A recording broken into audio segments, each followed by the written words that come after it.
Good morning. The meeting of the President Board of Trustees, Town of Cicero will come to order and ask the clerk to take roll call. Thank you. Good morning. Trustee Cava? Here.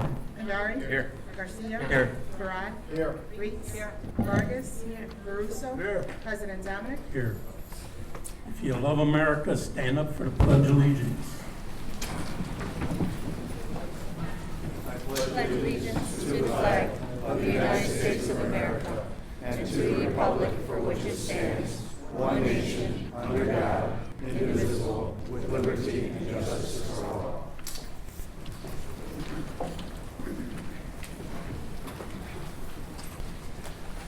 I'd like to make a motion to accept the minutes of Tuesday's board meeting on June 27th. Dispense with reading of the minutes, and each board member has received a copy in advance. Second motion. Motion by trustee Parad, second by trustee Garcia. All in favor? Aye. Opposed? Ayes have it. Okay, next we have a list of bills itemized on warrant number 13, along with the manual checklist and the online payment list. Motion for approval. Second. Motion by trustee Russo, second by trustee Garcia. Roll call, please. Trustee Cava? Aye. Andari? Aye. Garcia? Aye. Barad? Aye. Reitz? Vargas? Caruso? Aye. Okay, next we have payroll for employees listed on the printout dated July 5th. Motion for approval. Second. Motion by trustee Garcia, second by trustee Reitz. Roll call, please. Trustee Cava? Aye. Andari? Aye. Garcia? Aye. Barad? Aye. Reitz? Vargas? Caruso? Aye. Okay, next we have a list of medical claims and the stop loss insurance policy premium for the month of May, prepared by Blue Cross and Blue Shield of Illinois, in a total amount of $1,346,056.60 to be accepted, placed on file, and approved for payment. So moved. Second. Motion by trustee Russo, second by trustee Cavo. Roll call, please. Trustee Cava? Aye. Andari? Aye. Garcia? Aye. Barad? Aye. Reitz? Vargas? Caruso? Aye.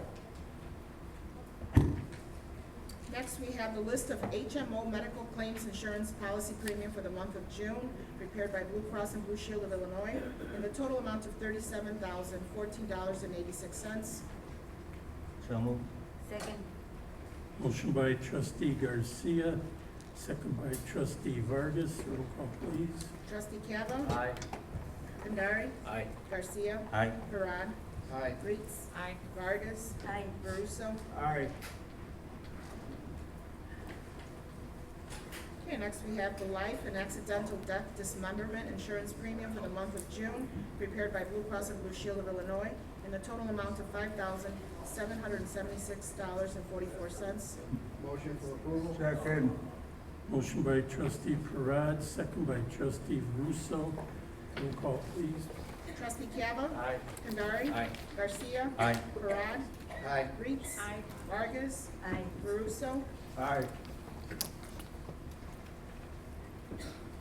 Okay, next on our agenda, we have a permit request that was tabled from the previous meeting regarding McDonald's art installation on Cicero Avenue, and I will turn the microphone over to Mr. Pesci. Madam Chair, Mr. President, members of the board, the town staff has reviewed the application and determined that there's no special permission needed for this application. So the event is going to be on July 18th. I know you had some questions about the event. The police department will be coordinating with McDonald's specifically on that date for the event. Other than that, they'll be following the temporary sign regulations per the town code. Mr. Fuentes was here, I don't know if he's still here, and his daughter, Kate, where they appreciate all the town has done to work with them to make sure that we can have this event and make it a success. Motion for approval. Second. Motion by trustee Garcia, second by trustee Vargas. All in favor? Aye. Opposed? Ayes have it. Okay, next we have a permit request submitted by the Salvation Army. They're requesting to conduct their annual Red Kettle campaign Monday through Saturday, starting November 1st through December 24th. Motion for approval. Second. Motion by trustee Parad, second by trustee Vargas. All in favor? Aye. Opposed, ayes have it. Okay, next we have a block party permit request for the 5200 South 23rd Street to be held August 26th, 2023. No objections from the Cicero Police Department. Motion to approve. Second. Motion by trustee Vargas, second by trustee Garcia. All in favor? Aye. Opposed, ayes have it. Okay, next we have another block party request for the 3200 block on 53rd Avenue to be held September 3rd. No objections from the Cicero Police Department. So moved. Second. Motion by trustee Garcia, second by trustee Vargas. All in favor? Aye. Opposed, ayes have it. Next, we have a collector's report and revenue summary for the month of June. Make a motion to accept and place on file. Second. Motion by trustee Veruso, second by trustee Parad. Roll call, please. Trustee Cava? Aye. Kandari? Aye. Garcia? Aye. Parad? Aye. Ritz? Vargas? Aye. Veruso? Aye. Okay, next we have an ordinance authorizing and approving the purchase of a printer for various departments. Motion for approval. Second. Motion by trustee Garcia, second by trustee Vargas. Roll call, please. Trustee Cava? Aye. Kandari? Aye. Garcia? Aye. Parad? Aye. Ritz? Vargas? Aye. Veruso? Aye. Okay, next we have a resolution supporting the town president's proclamation declaring a disaster related to the recent storms in the town of Cicero. Motion for approval. Second. Motion by trustee Parad, second by trustee Vargas. Roll call, please. Trustee Cava? Aye. Kandari? Aye. Garcia? Aye. Parad? Aye. Ritz? Aye. Vargas? Aye. Veruso? Aye. Okay, next we have a resolution authorizing the town president to enter into an engineering services agreement with Walker Consultants regarding town hall complex repairs. So moved. Second. Motion by trustee Veruso, second by trustee Garcia. Roll call, please. Trustee Cava? Aye. Kandari? Aye. Garcia? Aye. Parad? Aye. Ritz? Vargas? Aye. Veruso? Aye. Okay, next we have a resolution authorizing the town president to enter into an engineering services agreement with Frank Novotny and Associates regarding lead service line inventory. Motion for approval. Second. Motion by trustee Garcia, second by trustee Parad. Roll call, please. Trustee Cava? Aye. Kandari? Aye. Garcia? Aye. Parad? Aye. Ritz? Vargas? Aye. Veruso? Aye. Okay, next we have a resolution appointing a certain individual as building commissioner for the town of Cicero, and that would be Mr. Terry Higgins. Congratulations to him. Motion for approval. Second. Motion by trustee Garcia, second by trustee Parad. Roll call, please. Trustee Cava? Aye. Kandari? Aye. Garcia? Aye. Parad? Aye. Ritz? Vargas? Aye. Veruso? Aye.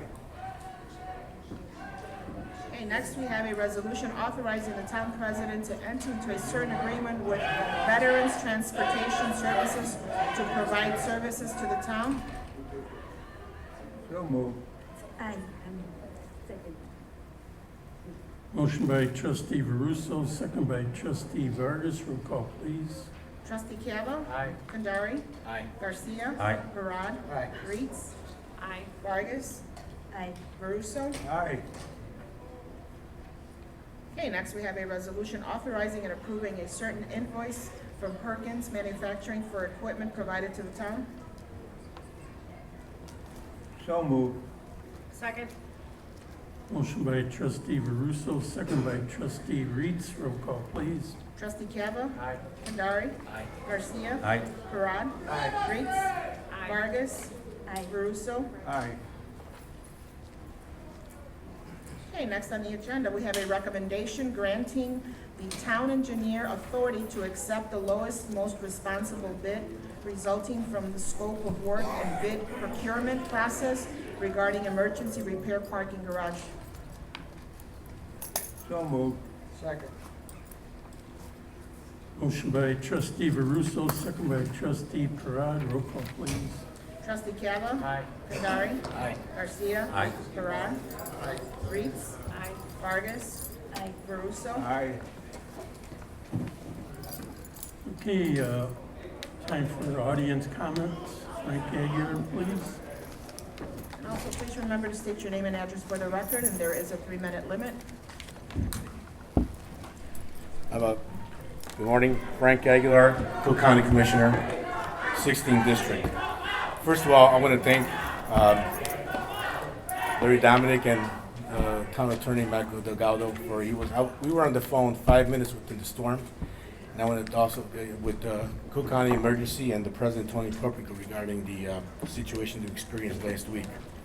I also want to thank the Police Department and the Fire Department, the Water Department, and the Public Works for their immediate response to the storm that the town of Cicero experienced earlier last week. I just want to make one thing crystal clear to the audience outside and here. The magnitude of the storm, this is much more than just a local issue. This is it's a federal issue, it's a funding issue. And we need to address this from that level, with the cooperation of local, state, and county government. This is not going to go away until we get the full cooperation of the federal government. Funding to solve this flooding problem. I urge that every single person in this room, including the people outside yelling, to call the governor, write him a letter, and he has the authority to declare Cicero as a disaster. Again, this is not just a local issue. This is much more than just the town of Cicero. This is more, like I said, a federal issue. We need federal money to correct this problem, this flooding. It just doesn't affect Cicero. It affects every suburb in Cook County and the Midwest. So thank you very much for your attention. Thanks, Frank. Write the governor. I wrote him a letter. You all write a governor. Every single person, write to the governor, give him a call. Appreciate that. All right? Although, for the record, we could have avoided this a few years ago. For the record, please state your name and address. My name is Strado Nava, and I live on the 18th precinct over in 24 and 57th Court. What's the address? You gave us last time you gave us a different address. So what's your real address? You can look it up in the database. No, I'm not gonna. Either you give us the address or you sit down. 2424 South 57th Court. And if I find someone that comes to my door on your behalf and violently threatens me, just know I'm coming for your seat. It's simple. Give your address. All right. That's all we ask. I know how this town operates. I know how intimidation works on you people. Yeah, okay. All right, so I'm gonna make this very clear here. I'm not here to ask. I'm not here to request. I'm here to demand. And I have a couple lists of demands that many residents are very frustrated about, and as you can hear outside, and we're not being radical. We're not being absolutely ridiculous with what we're asking for here. This could have been avoided, and you know this for a fact. Here's where I can start my point. My point, a few years ago, this town received funding. This town received funding through the COVID relief efforts to try to use that funding that could have been used to help support the community as it should. What did you do with that money? You spent that money trying to increase funding for the police, when that money should have been used to help out the community. If you didn't want to help out with the COVID relief effort there, I mean, hey, that's one thing. But to not really use that money where it really should have been invested in our infrastructure, that's on you. And I'll also say this for a fact. I will say this, I will appreciate the efforts the town has made to try to reach out to FEMA, to try to declare Cicero a disaster town. And as what happened on July 2nd, it was a disaster for a lot of different people. And you don't even have to look at the alleyways of unfortunate furniture, clothing, a lot of different things that people have lost to know that people are suffering right now. And even despite the fact that we've had disaster that took place, you still wanted to continue your festivities over in over by like what 33rd. There we go. So, and you expect the people to come out there and try to have a nice time when people are trying to take the time to recover their property, their expenses, not wanting to put a penny into the nice carnivals or food that was put on display. Mr. Nava, you have less than 30 seconds. Now make my demands very clear. Expedited permits at no cost to town residents. Allocating sufficient funds for repairs and damage. Town replacing outdated sewer lines. Green infrastructure. This includes green infrastructure to offset this weather. Increasing the native foliage, rain gardens, and trees that can absorb heavy rainfalls. Excuse me, 3 minutes is up, sir. Just 1 minute. Let me finish the sentence. Let me just finish the sentence. Our tree canopy is 12%, meaning that shades tree out throughout the town space. Paving our roads with permanent pavement. I'm done. There we go. Thank you.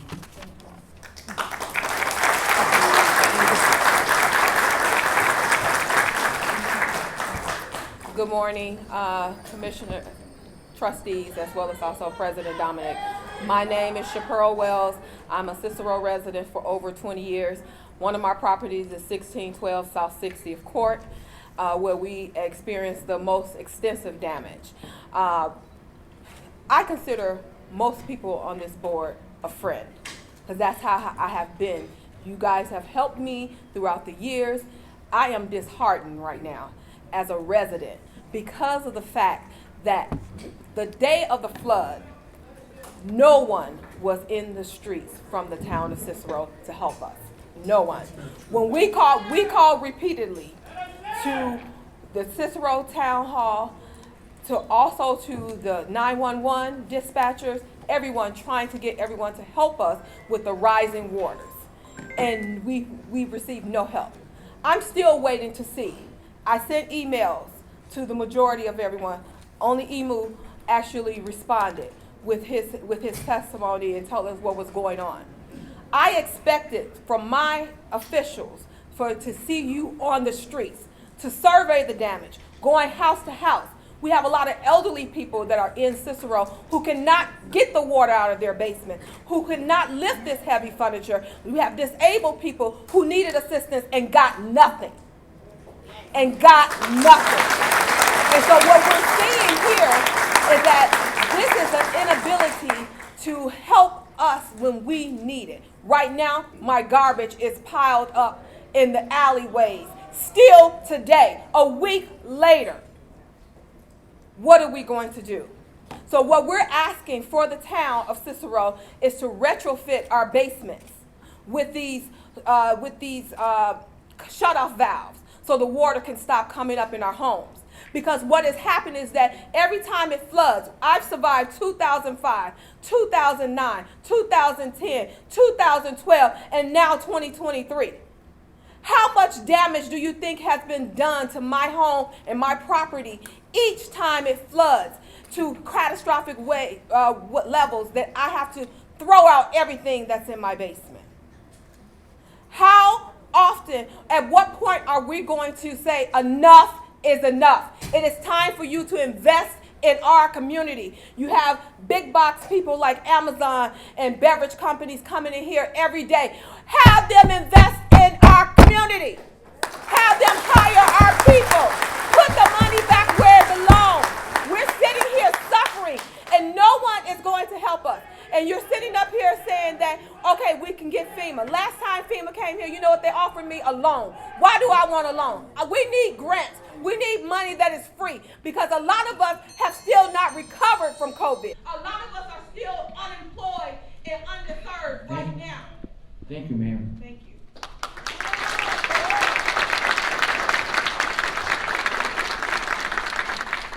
Buenos días, señor presidente Dominic y trabajadores del pueblo de Cicero.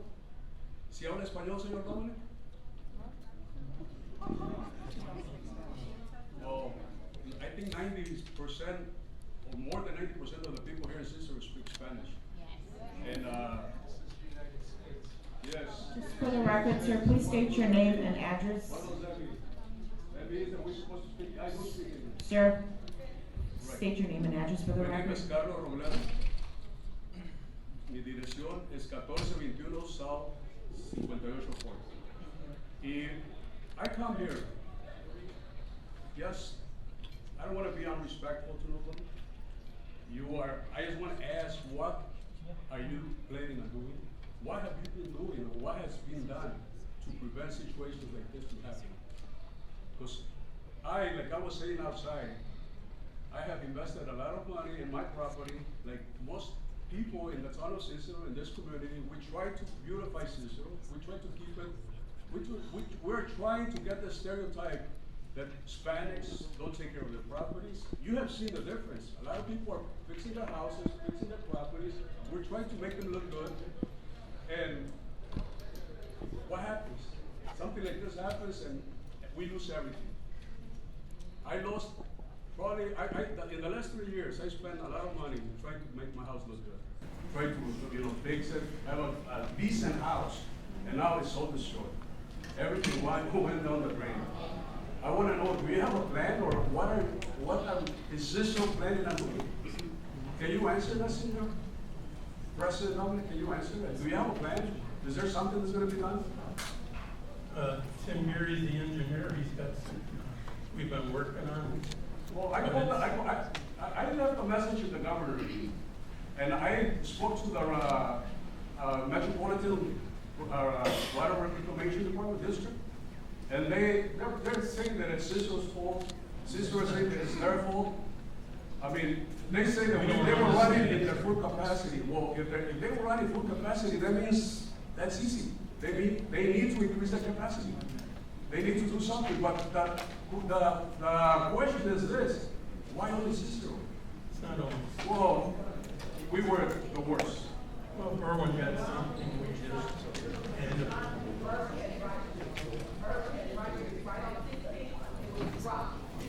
So we want, I think you all understand that you are public servants, we pay the taxes. You all work for us, and we demand transparency. Where is our money going? We have left, we are being forced to ask this question. We have entrusted you with our government, with the decision making, but it's not working. It's not doing the job for us. Yes, okay. Well, thank you, and Mr. Baruso, how you doing? Good, how are Long you? time, huh? Yeah. All right, thank you.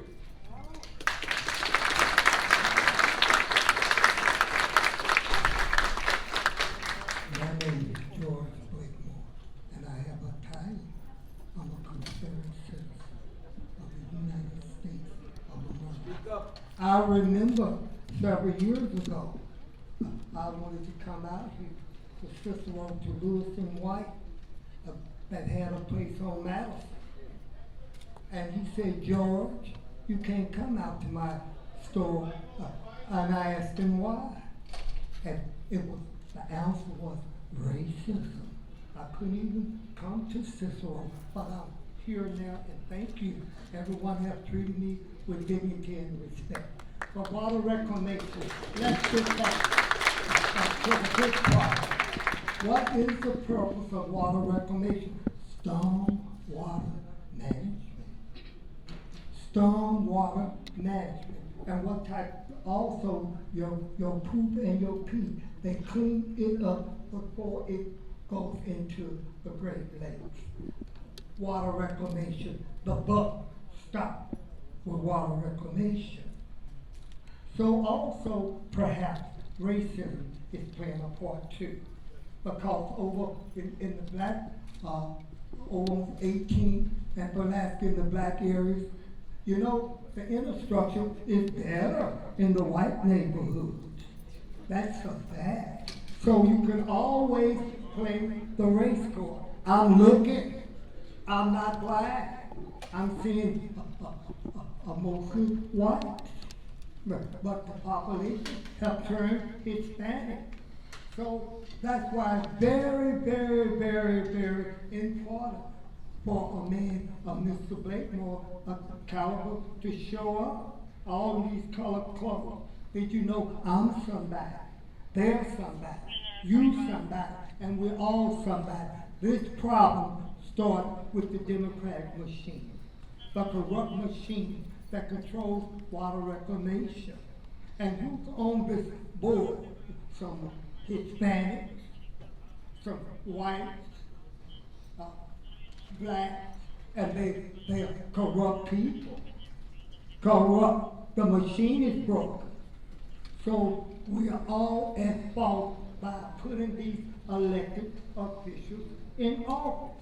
So you're at fault. The inner structure in the white community is different from the inner structure in the black and the Hispanic community. So the wealth of the nation. Justice is, old lady Justice, she can see color. You can always play the race card. So in a few minutes, you'll say, Mister, your 3 minutes are up. They throw me out of so many meetings because I advocated for the people.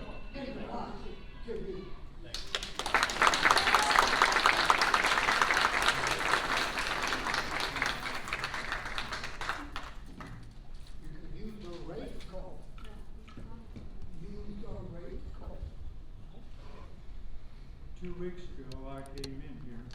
My name is Stephen Walton, 3430 South 58th Court. 2 weeks ago, I gave the president a compliment for calling in FEMA during the 2010 budget. I had some recommendations. I asked FEMA to be called in again.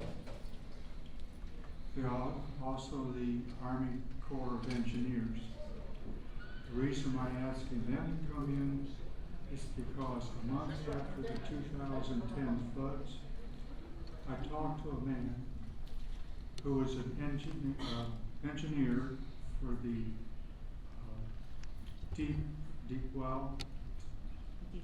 deep tunnel project. He said the operating of the valves and the gates was improper. Also, the operation of the gates for O'Hare Airport was improper. He talked to the engineers at the O'Hare Airport. If they would have fixed it right, they'd be out of a job. That's why I'm asking the Army Corps of Engineers to straighten this valve system out, the gate system out for the whole county. Also, this past week, I talked to my neighbors. One had 6 inches, another had 5 or 6 inches. I had 14 inches because I'm about 8 inches deeper than their floors in the basement. After the 2010 flood, I put my stuff up on shelving units that are only 8 inches high because the previous floods were only 6 inches tall. So I thought that's the extent of the damage. Now that it's 14, I still have damage. So that's why I asked the Corps of Engineers to come in and clean up the sequences for the gates. Also, the previous recommendation of a person going door to door to ask what kind of damage they had in the basements. I think that's a good idea. I think that would be FEMA representatives that go through that. Thank you.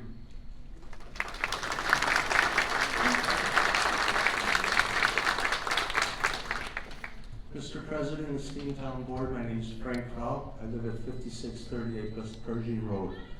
I would like to offer a suggestion to the audience gathered here today. Rather than confronting the board for blame and resolve, allow them to continue their pursuit of receiving victim support from the various government agencies. Continue your pursuit of that. Thank you. I would like these people to confront the Metropolitan Water Reclamation District of Greater Chicago. Question the amount of floodwaters occurring downtown Chicago during the race events. Question the water level of the Deep Tunnel Project and the supporting quarries like the Thornton Quarry. After all, prior to July 2nd, rains we have been relatively dry.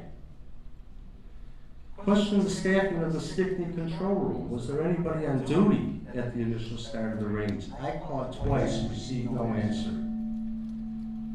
Request the maintenance and service record of their automatic transfer deal, which is utilized in the event of an electrical power failure to supply power to their zone valves and pumps. Question the action taken on July 5th at the service building located at the south side of Pershing Road, directly west of Central. Was this part of their emergency power equipment required to prevent flooding? Such devices are not immediately available and require special order and scheduling. Was this need known but delayed? So I say put the blame to the Metropolitan Sanitary District, allow you to continue to sort the relief of the victims. Thank you.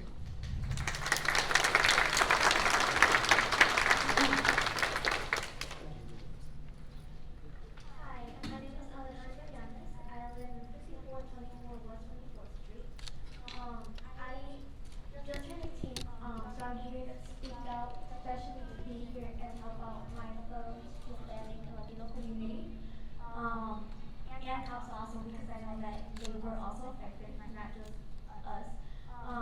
But I wanted to know, why didn't you open the water gates? That would have helped out more than anything, you know.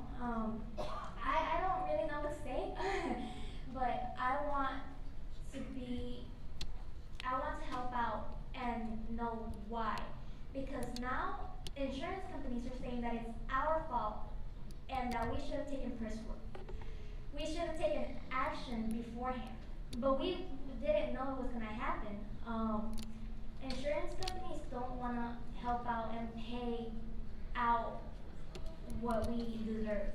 Most families, including mine, I have 2 younger sisters, we are sleeping on the floors. The water went up to our hips, well, to my hips, when I was in the basement, because we live in a basement. And my 2 sisters, my mom and me, are sleeping on the floor, and we just need help. And I know most families also need help. And it's like, we deserve to be helped and to get money and to be able to go out and not feel as if we've lost everything. A lot of people lost their homes and their beds and their food and everything. My family lost everything. I mean, beds, food, and although no one died, there was a lot of people calling because they either fell or they broke something, and no one was doing anything. I just want help from you guys to be able to get our rights and to be able to have our stuff back, and so we can all just go back to being normal. But this year it was worse than other years, and I understand that it has happened other years as well. But this year, everyone lost everything, and we just want our stuff back in our homes instead of either being homeless or sleeping on the floors, or it's just hard. Thank you.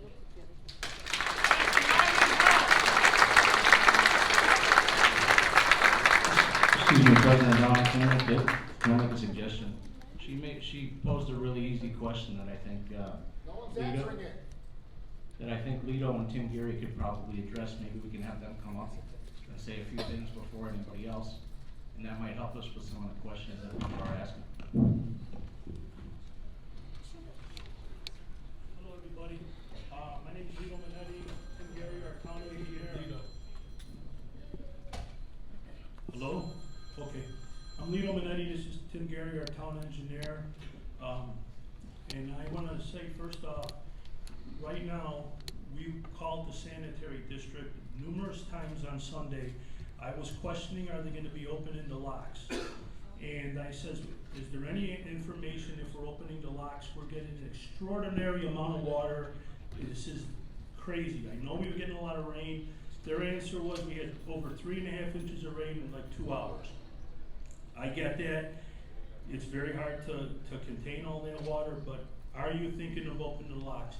I must have talked to Larry 10 times that day, at least, amongst other board members, and kept saying my flight that I keep calling to get no answers. Finally, at 4 o'clock, I get a text that they opened up the locks in Wilmette, way north. We were flooding way south. There's an issue there. Why Wilmette? Is it because they had the NASCAR race? I don't know. Is it because it's much more affluent? I don't know. But I do know that I called all day, numerous times, basically begging them, we need your help. Another thing I want to let you know is Wednesday night, we had another rain that came down heavy, and we were informed by the sanitary district at about 5 o'clock, 4:30, 5 o'clock, that we should let our residents know to refrain from taking baths or showers, flush very moderately, and don't wash your dishes and don't wash your clothes. Now, to me, if that's their answer on why we're flooding, we have a big problem. Also, we were told that anyone north of 87th Street is in trouble because we're over 88% full at full capacity, and we don't know what we'll do if it's a big storm again. So this is our leaders that people elect at the Metropolitan Reclamation Board. These were some of the answers I personally received or was forwarded a couple of the answers. So I'll let you know about that.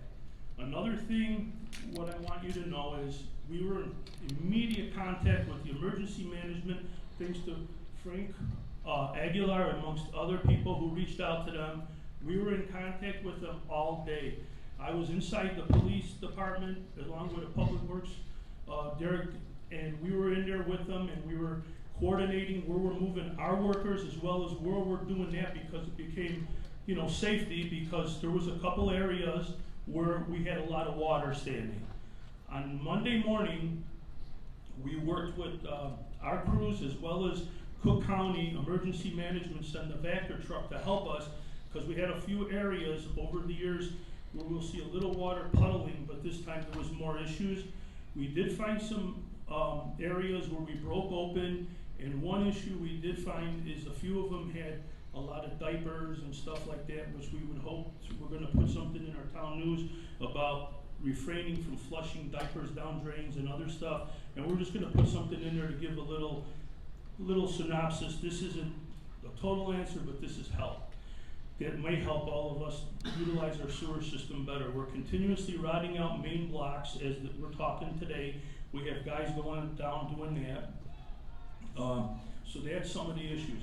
Now, on another issue, we've been working with emergency management as well as IEMA, that's the Illinois Emergency Management.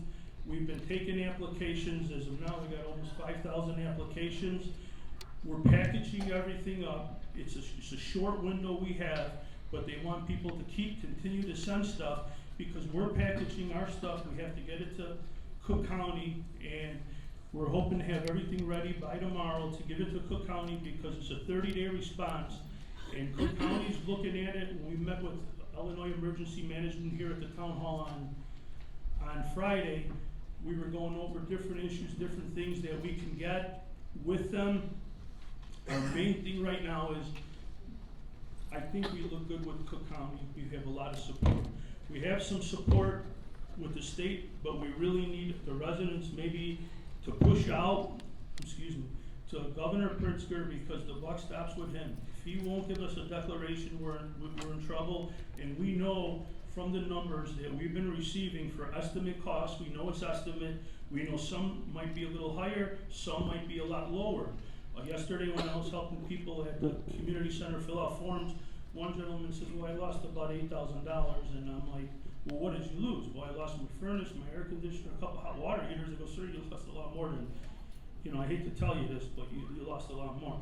We are trying to work, we are trying to help. We've been working countless hours. I have, other people have, we want to get this funding, we want to get FEMA here, and we are trying to work also with the sanitary district. I know we've been in contact with many people there, and look at the board, almost every one of us here had water, so I'm just letting you know it's not, everyone's hurting on this. It's not just you, the residents, And I understand the frustration, and I get it, and I'm behind you. I'll do my damnedest to help everybody with what I can, what the town can. We'll come up with some ideas. Hopefully, if someone has them, my email, you can get through the town website. You know, if you give me, you know, maybe we got some criticism or some stuff ideas that maybe we're not thinking. As far as green infrastructure, we are working with green infrastructure. There is going to be some green infrastructure put along while we're redoing the L strip. My mind is all over. And I know we have some green infrastructure coming there. I know this year we're working with a non-for-profit as well as ourselves for planting more trees. We are working on that. This is all stuff that's in the hopper. With the money that we received, the ARPA funds that someone was talking about, we already started looking at redoing some sewers on a couple blocks, as well as we have to start replacing lead lines. So we're looking at a big project that's going to take a little corridor. So it's not like we're just sitting here. Maybe we don't, maybe we should put it out more. Maybe this is a good learning experience where we can work more with our community leaders as well as with other people and get some more information. And I'm going to turn everything over to the engineer. He knows a lot more about how this works with everything than me, and God bless. Thanks. Good morning, Chief Gary, the town engineer. Cicero's combined sewer system is different than a lot of other municipality sewers, since we also get water from Chicago, Berwyn, and Oak Park. There's a large 7-foot diameter sewer that enters the town at Roosevelt and Laramie. And then there's an 8-foot diameter sewer that comes in from Berwyn on Lombard and 33rd Street. These are old sewers built around 1910. So we cannot solve our flooding problems in-house. We have to work with Berwyn, Chicago, Oak Park, and most importantly, the MWRD. MWRD, by state statute in 2014, has the authority for stormwater management in Cook County.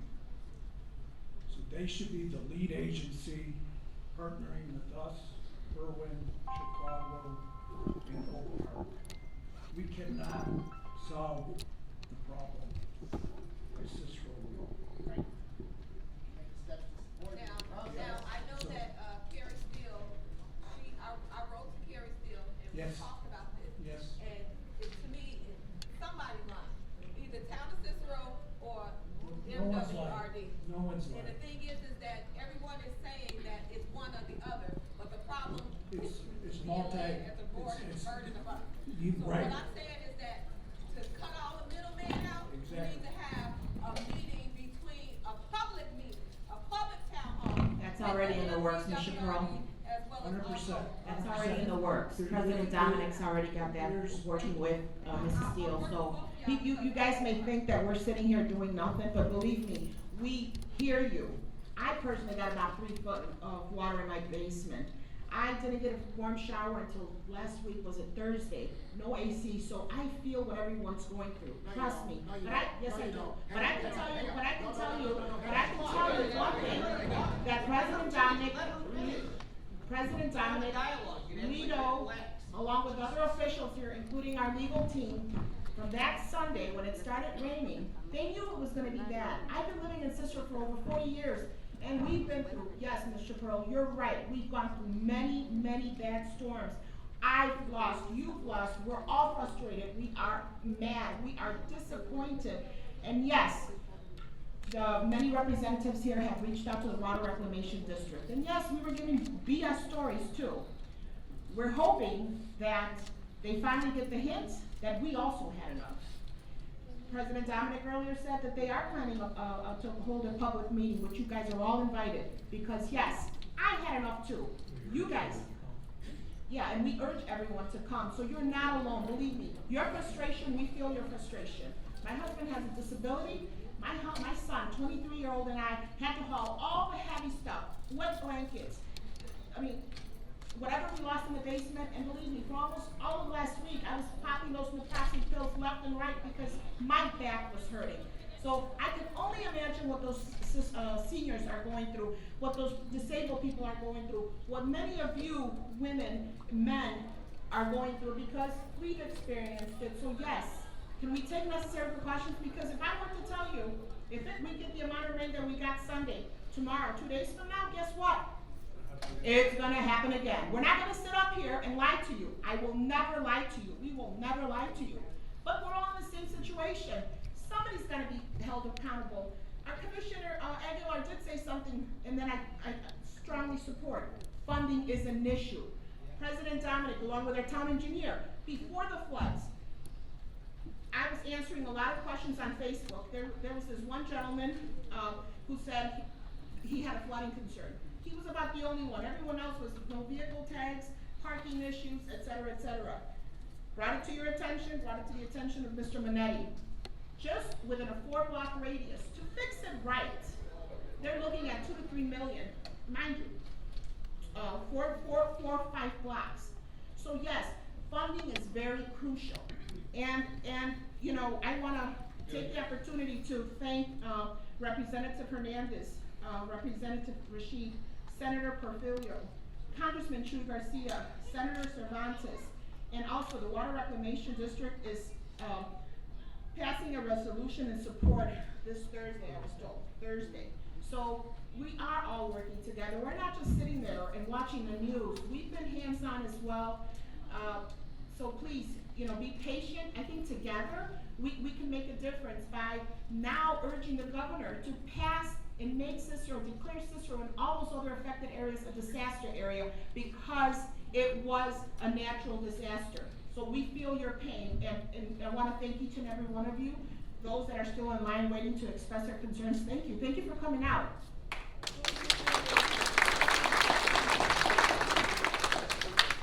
Is it possible that you come out with a checklist of things that maybe we, like homeowners, can? Oh, absolutely, yeah, so. I'm wondering, is there anything else that I could have done? Oh, yeah, definitely. So there's, as Madam Clerk spoke to, definitely there's a long-term plan, reaching out to MWRD as the lead agency and start the planning process. For instance, the city of Evanston, similar combined sewer, did a flood control project. It took them 20 years to complete, in the neighborhood of $300 million. But it is not a quick answer. Short-term answer is backflow preventers. Then there's all the other components, green infrastructure, which we're involved in. We're doing some green alleys. We're redoing the L strip parking lot from Lombard to Central, north of 21st Place, with permeable pavers. We'll store 350,000 gallons of storm water, preventing it getting into the storm sewer. So there's all those little, you can disconnect your gutters, very, very important.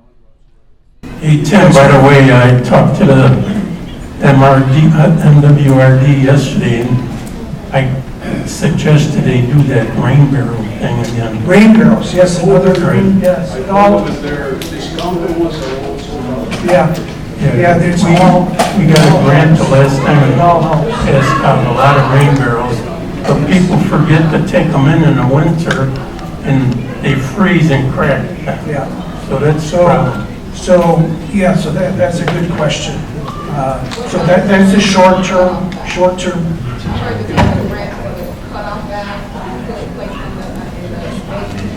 Yeah, so there's many different types. In town, we have a program for matching. Mostly they put them outside, the check valve outside. Well, the town has a program that gives $1,500. $1,500. Well, anyone that wants to put a check valve in their house. well, I'm gonna change that. I'm gonna pass next meeting, pass $2,000 towards the homeowner. Yeah. So there's different kinds of check valves too. And so we'll look at that. How do a recommendation of like guys, owners, you know, do this? Yeah, no, that's. I want to move forward. What can I do to prevent Yes, flooding? yeah. But if you can, you have the knowledge, maybe you can. That is something we'll work on, definitely. I'd like to standardize the review. I know we've had some check valves that failed, and clerks failed. Why did they fail? Mine's failed. Yours failed. Did you have a bypass pump? Yes. Yeah. Did your structure flood? Because I had fixed the structure. I mean, your check valve structure flooded. Yes. So the water is going through past the bypass. Yes. So it's got a weak leak in there. A storm of that magnitude floods the whole street and flooded your check valve. So yeah, that's another issue. So there's an our end, the town's end. So since 2006, we've been enforcing stormwater detention. So this complex has stormwater detention, all the new schools. We even did it here before it was mandated by the MWRD in 2014, part of their WMO ordinance. So since 2014, the MWRD requires stormwater detention and volume control, which is green infrastructure. What is the timetable for deep tunnel? What's that, Joe? And what is the timetable for a deep tunnel? Yeah, so good question. So we're in the Des Plaines Valley TARP district. TARP started in 1972 and still isn't done. They're done with the deep tunnel component. So our component of the deep tunnel holds 1.6 billion gallons. The amount of water that fell on Cicero was almost 0.9 billion gallons. So the drainage area for the TARP, our TARP system, is 220 square miles. So how it works is the sewer water goes to the plant, and the plant can't handle it, drops down to the deep tunnel. Then it goes to the McCook Reservoir, which currently holds 3.5 billion gallons. It's still under construction. Will be done in 2029 to add another 6.5 billion gallons for a total of 10. Is it enough? Probably not. Mainly because it was probably designed rainfall back in the 70s. It's probably around 6 inches for a 100-year storm compared to now where it's about 8.5 inches. So that's the timetable for the. So on the town side, we're going to continue enforcing stormwater detention. Honestly, I'm looking for solutions because short-term solution is mandatory. Move out of Cicero. Yeah, we don't want that. That's the only other. Yeah, the short-term is backflow check valve prevention, and that's something we're going to try to ramp up here to increase fee. We're going to look at standardizing the installation. So again, on the town side, we're going to continue to enforce the developments, stormwater detention, volume control, green infrastructure. The town board has gone after Burlington Railroad for the last couple of years, somewhat heated, but they're coming online in the 3-year program to build 18 million gallons worth of stormwater detention. They've already started. They finished the phase 1 was when they built the bridge on the west side. They started phase 2. If you look up over from the Laramie Bridge to the east, you'll see a giant hole. That's the phase 2, and there's 2 more projects. So when they're done, that'll add another 18 million gallons of stormwater management. Hawthorne Racecourse, when that is developed, that'll add another 1.7 million gallons. Amazon added, I think, 8 million gallons for those developments over there. So it's all incremental. So we're going to continue to do that. We're also looking at implementing, which a lot of communities are doing, a stormwater utility fee to start raising some money to start paying for stormwater improvements, sewer improvements. But the long-term plan, Before we raise any more money, we need to disperse where our money went on. yeah, well, we need to partner with the MWRD as the lead agency with our neighbors, Berlin, Chicago. We're all the same drainage basin. Rainwater doesn't know municipal boundaries. So we need to start partnering with them and start beginning the engineering assessment and see what would be the most cost-effective solution. Again, as I referenced, the Evanston project was $300 million. They used an innovative design, and it took 20 years. So there isn't a magic wand that's going to solve our flooding problems. Tim, could you put together some kind of checklist for the homeowners? Absolutely. To take a look at it. Now, you know, one of the other things, a lot of people have homeowners insurance. They fail to get it. Sure. It is actually, That is. it's no. Its valuation, it's about $200 a year. And that's about the interest on it. It does give you some protection from the, and this was a state farm.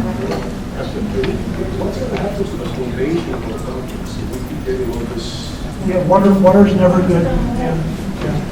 But again, Jim, this is not a typical storm. No. It was a 100-year storm. It was a 100-year storm. But storm events are increasing in frequency and intensity.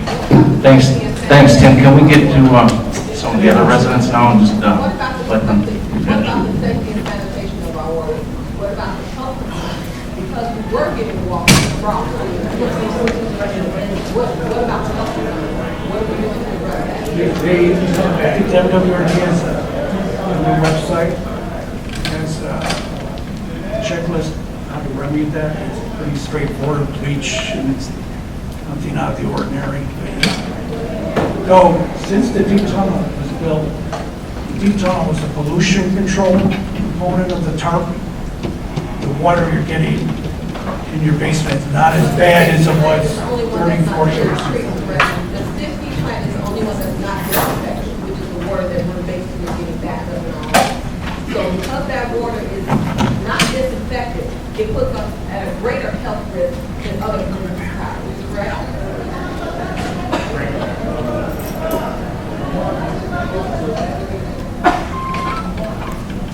So I want the trustees to actually answer that, and the president. I think that would be a great question when we have a public meeting with the water reclamation. They're the experts. I'm not going to sit here and say I'm a civil engineer when I'm not. I'm not going to sit here and say that I know what the water reclamation people are doing, because I don't. We need answers. We did sue the water reclamation in 2014, and the judge threw it out because some law of 1893 or something said that they couldn't be sued, but we attempted to sue them. And now we're suing the railroad over all the water that they got coming in our town. That's why they're building their big water reserve there. But we try, but you know, you get a storm like New York got yesterday, their governor declared a disaster area right away. Happened yesterday, and he declared a disaster yesterday. Personally, no. We've been trying to get a hold of them since Sunday. I was on the phone with every representative from the town Sunday. Maybe each one had talked to them 4 or 5 times. And they were all trying to get a hold of the governor, and they couldn't get a hold of him. So we've been on constantly. I got a team of people calling everybody we can. And the only one, everything we find out is it's up to the governor. If he don't sign it, then we don't get anything. So, I mean, we've been working hard. Our garbage men, I had to hire extra trucks to haul garbage away. And we got 100 and some thousand tons of garbage last week with all the stuff that comes from the basement. And we're behind on garbage pickup. We're paying extra trucks come in, and there's so much stuff. It's not as simple as people would think. We work our butts off and make calls after calls. You get some promising calls, and you get some calls that make you want to punch somebody in the nose. And we've been trying, so. That would have been true if we didn't have the festivities. What's the festivities were planned and paid for a long time ago. So, listen, when you can't live your whole life in being upset. The festivities made the kids feel like they had something. So that's got nothing to do with it. The garbage amount from July 3rd to July 8th was 18,698 tons, 353 loads, cost $101,552. But they've been working extra. Everybody's been doing everything possible. And nothing I could say, because I could guarantee that there's not one person that works here on board or department heads that hasn't gone out of their way and tried to do extra. And I'm waiting for the meeting. I'm gonna get a confirmation date from Ms. Steele, and we're gonna have a town hall meeting, probably in the community center, or maybe the school, I don't know. But it will be put on Facebook, and I urge everybody to attend. And, you know, and we try, believe me, if we didn't try, I'd be mad as hell. But I'm mad at the governor. I remember when he comes up to hold, I'm gonna look the other way. Is there a way to call it? Yes. Senators, state senators, or?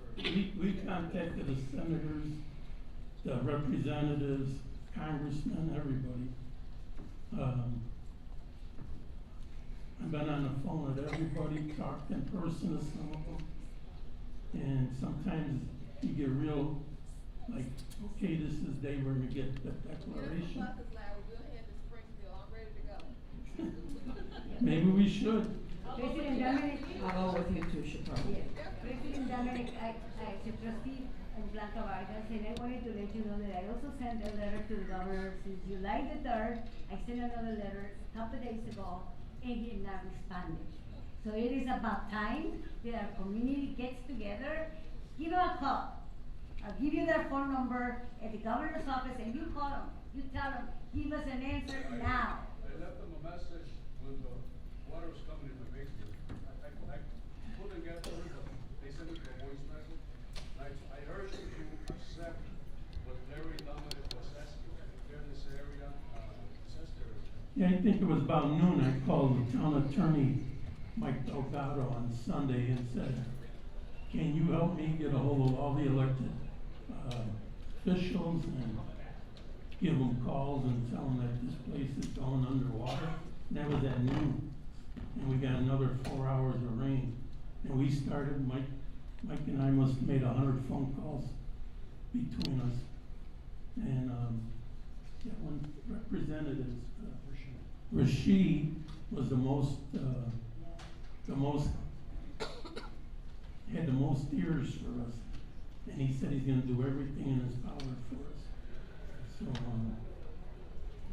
all I can say is we tried, and I'm not gonna blame the sanitary district because it was a disaster. It's like when Louisiana got a hurricane, you can't blame anybody.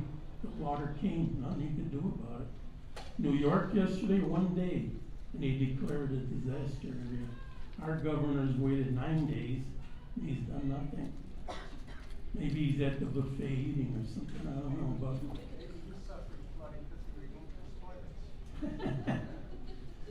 No, he can afford it at least. Nobody else can. And we all got water. My sons live in Cicero, they got water, I got water. Everyone on the board got water. And it gets frustrating, I know. 2014, I sued the sanitary, and they threw it out. There's a law, 1893. you can't sue the sanitary or something. I'm getting messages to ask, we can get buses to go to school. A lot of people are messaging me, they want buses, they wanna go to school. Oh, Let's go, Larry, let's go. let's go to Sixth House.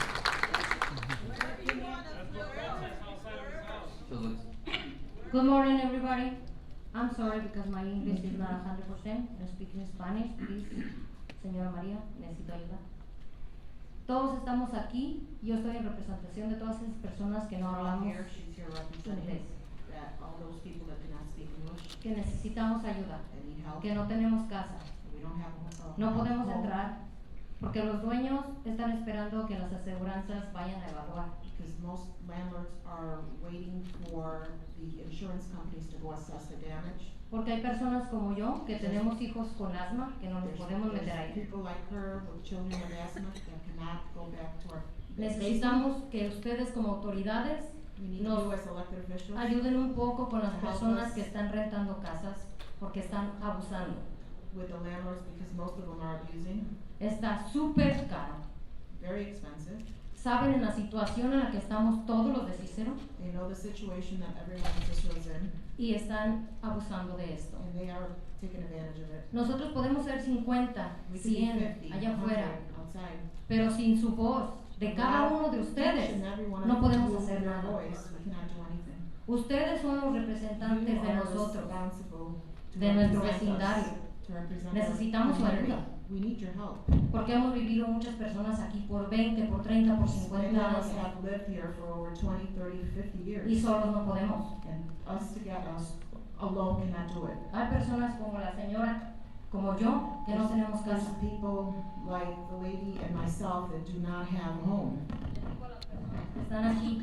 And I tell the people that are here, No se vale que estén diciendo It's not que fair. vamos a bloquear el festival, que por qué el festival. it's not fair that Ustedes we're creen saying que we're mis gonna hijos block or merecen- boycott the festival. Que mis hijos merecen estar en una casa ajena, sin distracción.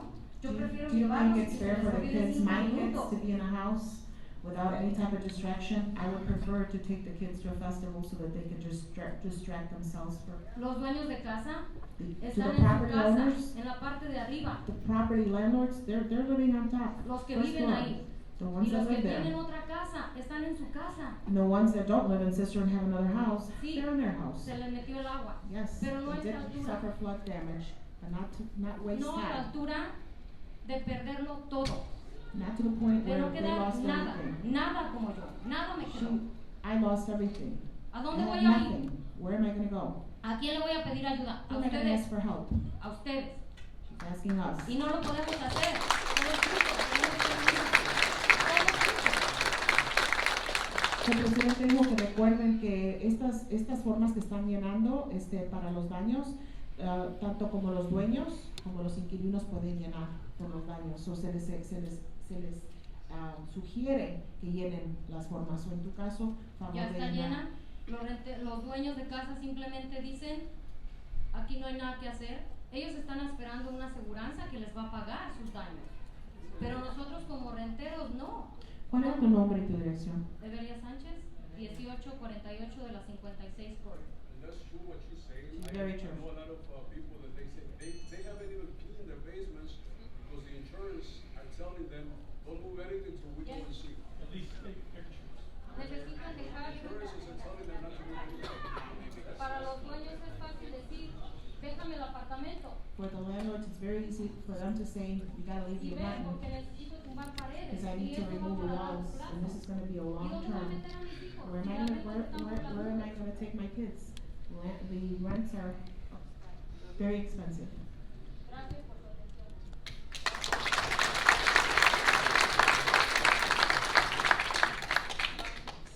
My name is Alonso, 5030 West 24th Street, Cicero. And I'm the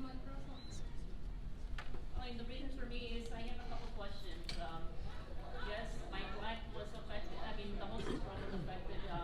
We had no light for over 4 hours. A lot of my neighbors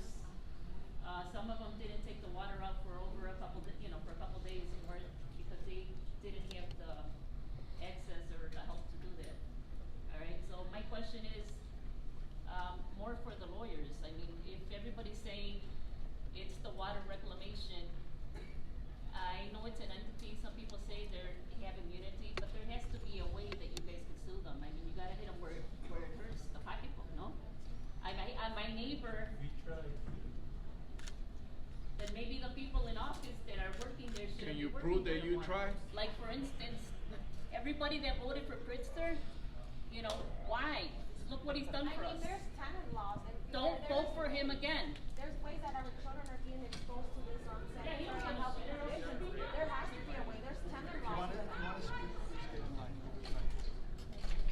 So thank you, President Dominic, for at least, you know, listening to us. But there has to be something. I mean, we have to be able to go after the people that are responsible. If I'm working in a place and I'm not doing my job, then get rid of that person. There has to be some kind of legal way to get rid of whoever in the reclamation center that neglected us. Something has to be done. There has to be something done. Even if it's just firing the idiot that works there. You know, something. Huh? I wish it was that easy. The only thing I know for a fact, I will never vote for Pritzker, never did. Me neither. Okay, well, that's all I have to say, but could you tell me what, the people that lost all their food for 4 hours, do they call the ComEd or what could be done? Call the general assistant number. We were provided a link where you could download a form, and they will provide, if you have, just purchased your groceries, using your, link card. I guess this is only for people that are on the link. You can download the form and then submit it to them, and they will help.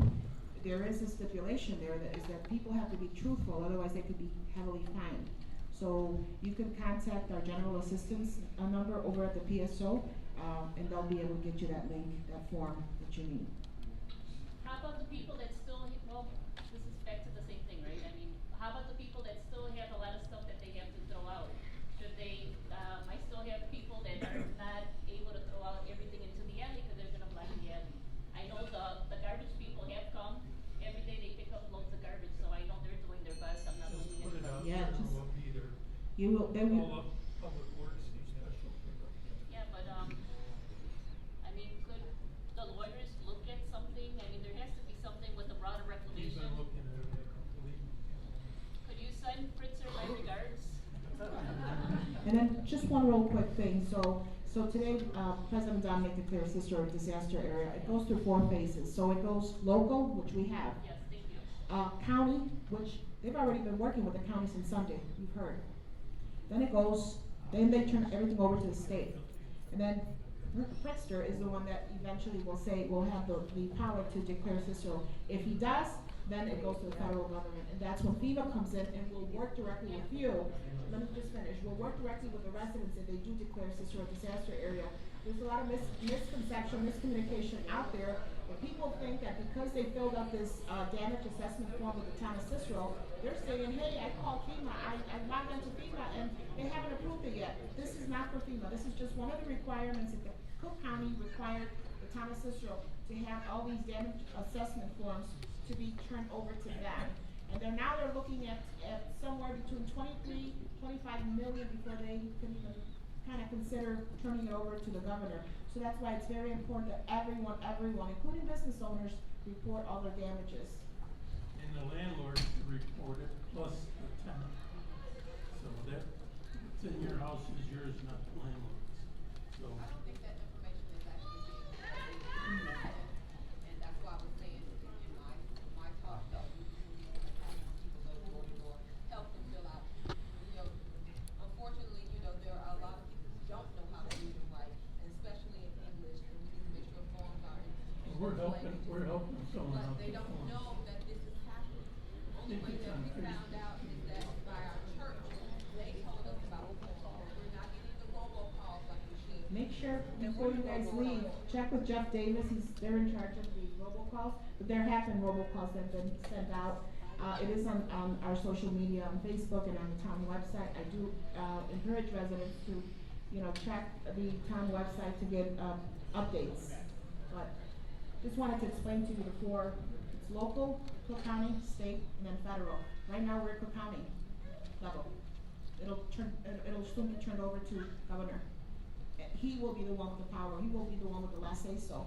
So for those people wondering what else can we do, flood his office with calls. write letters to him. That'll help us. We don't have it in the town. Jeff, can we, get that number to them? Is it our town website? Well, One thank you, point of everybody. clarity, Madam Clerk. It was July the 3rd that President Dominic declared a disaster in the town of Cicero, and today's action just reaffirmed it and urged the governor to declare disaster. And while we are working with the county, the governor does not have to wait. There is not a step that needs to occur for the governor to declare a disaster. He doesn't need the county to act, he doesn't need the MWRD to act.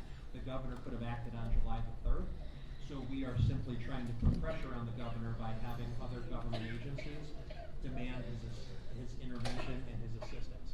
And we will look at, with the town, doing a robocall that will have the governor's phone number in it, and you can just press 1 and be connected to the governor's office.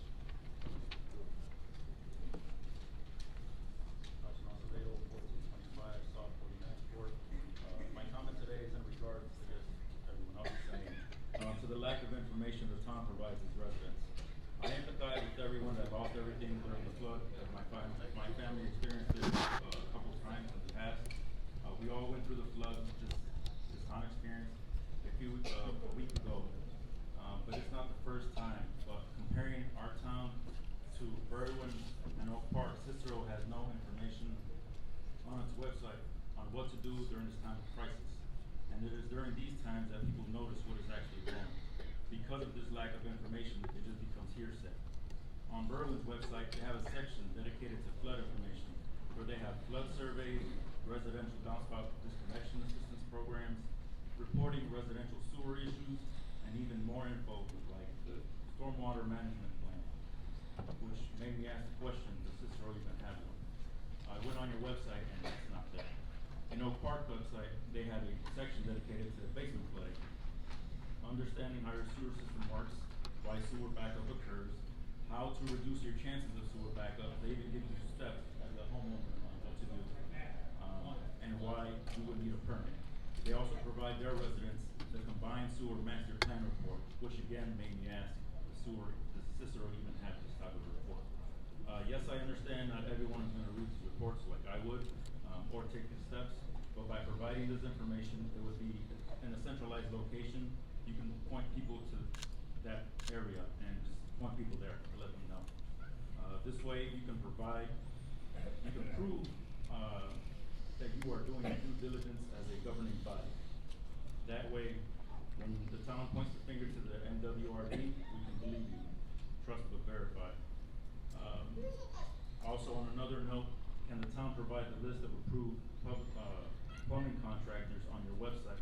The last thing people need to do after dealing with the flood is coming here to get a list to know who's approved to work in the town.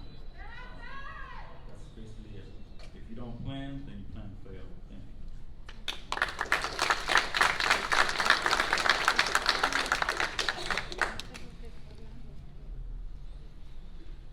Mi nombre es, yo también no hablo de inglés, pero que me puedan entender.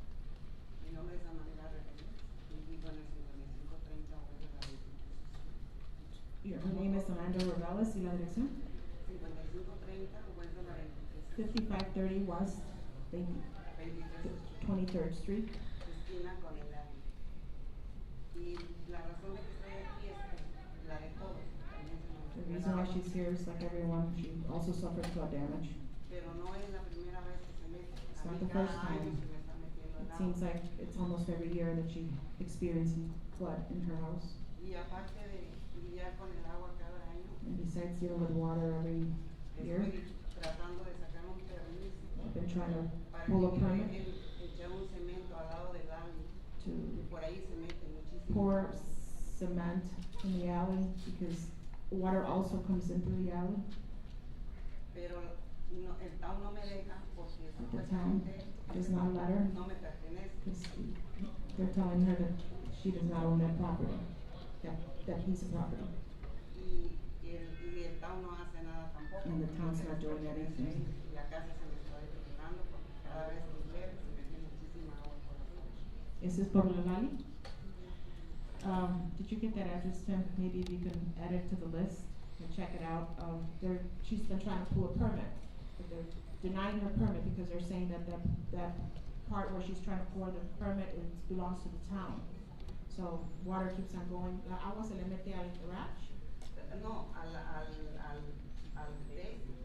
So su casa está, es una de las casas que está atrás en el Está área. en el área, pues, esquina con el área.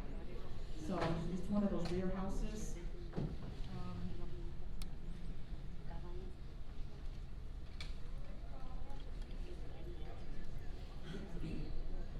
¿Puede repetir su dirección? 5530, vuelve a la 23. 5530 West 23rd Street. 5530 West 23rd Street. It's a rear house, and the water from the alley's coming into her house. She's trying to remedy that by going conflict with their development code because they're saying that that property is not, it's the town. Check it out. El ingeniero pondrá la lista y va a ir a ver. ¿Le puede dar su teléfono también para?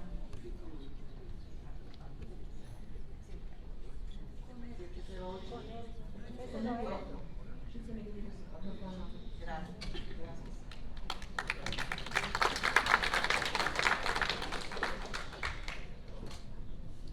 Good morning to everyone. I'm Reverend Jennifer from Church on Fire International and 4836 West 13th Street and also 1248 48th Court, which is our building next door. And I am here to talk about the major damage to both buildings. That the storm caused the overflow of the sewage. We've had a major sewerage problem for the past several years. I have on the line, also on speakerphone, Reverend Janet, who has very important details.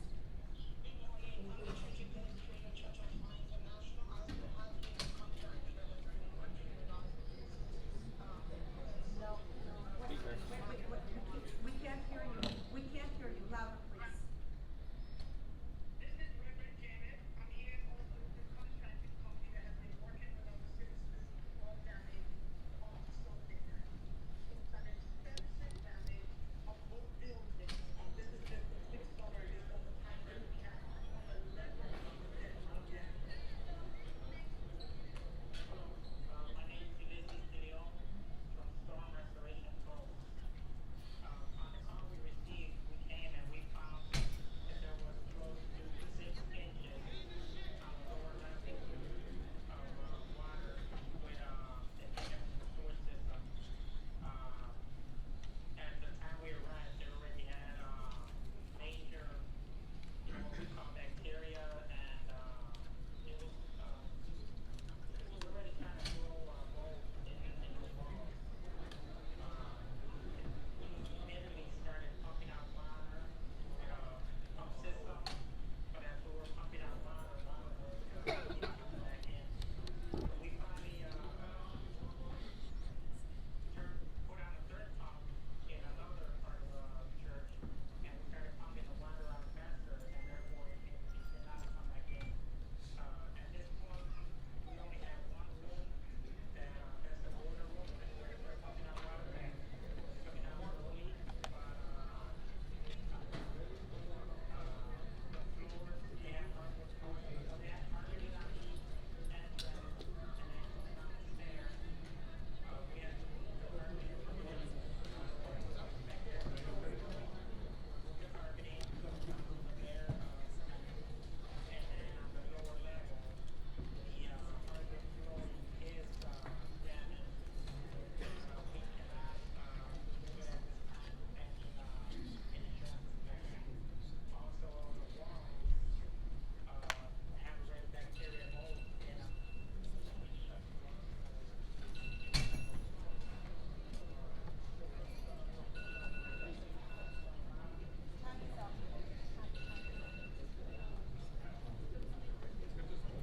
We have to throw our equipment. We just wanted to express all the damages to both buildings. Did you fill up the form? The damage assessment Have form. we filled out, Reverend Janet, have we filled out the forms? Online. They're working on it now. have like maybe 200 pictures. Save all pictures, save all receipts, and let's just pray that it's declared a disaster area so we can get the funding to help.